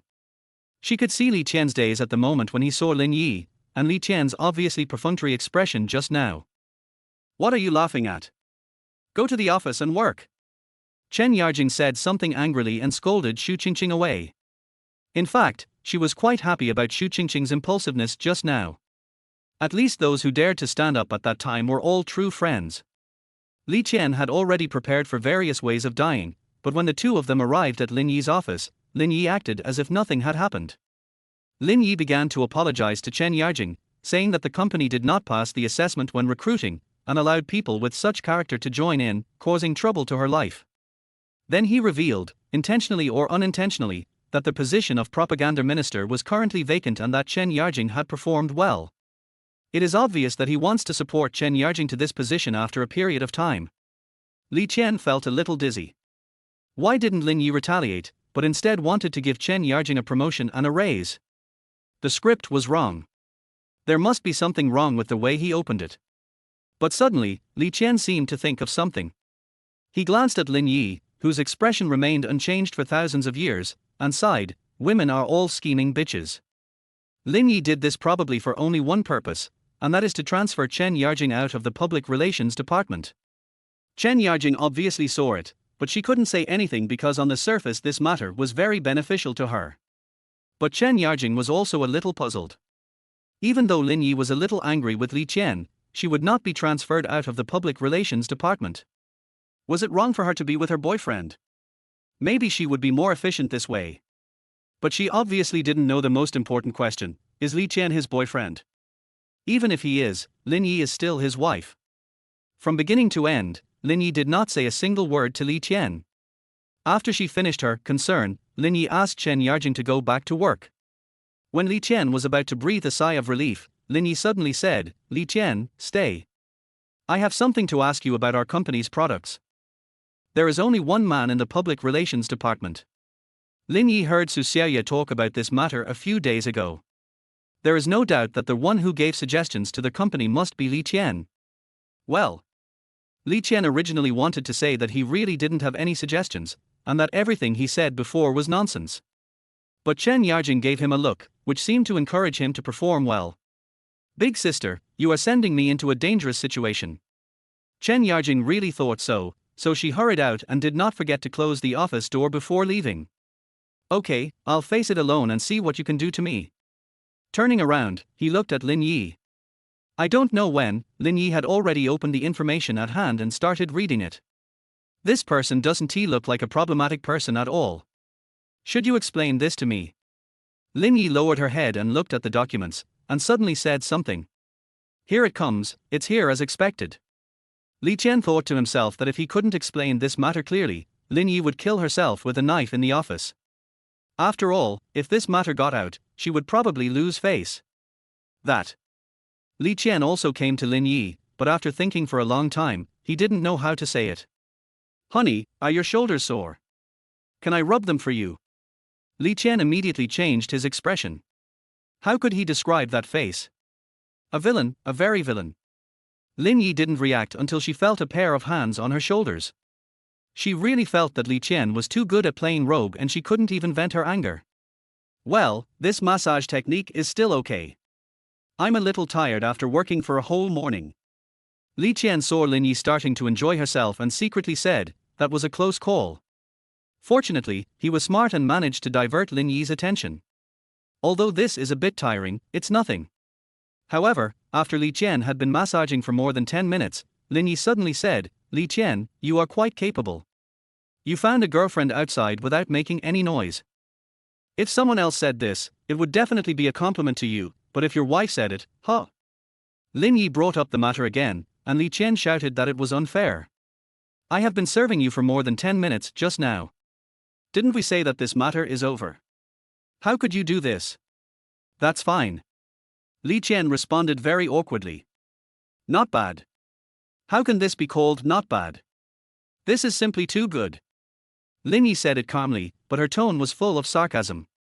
After all, Li Qian was in the wrong, so whatever Lin Yi said was not excessive. So he could only bear it silently. As for the real relationship between him and Chen Yarjing, they had already done that. If Li Qian tried to distance himself from it, it would be a cruel act. I want to ask you something about this matter. Are you going to live with me or with her from now on?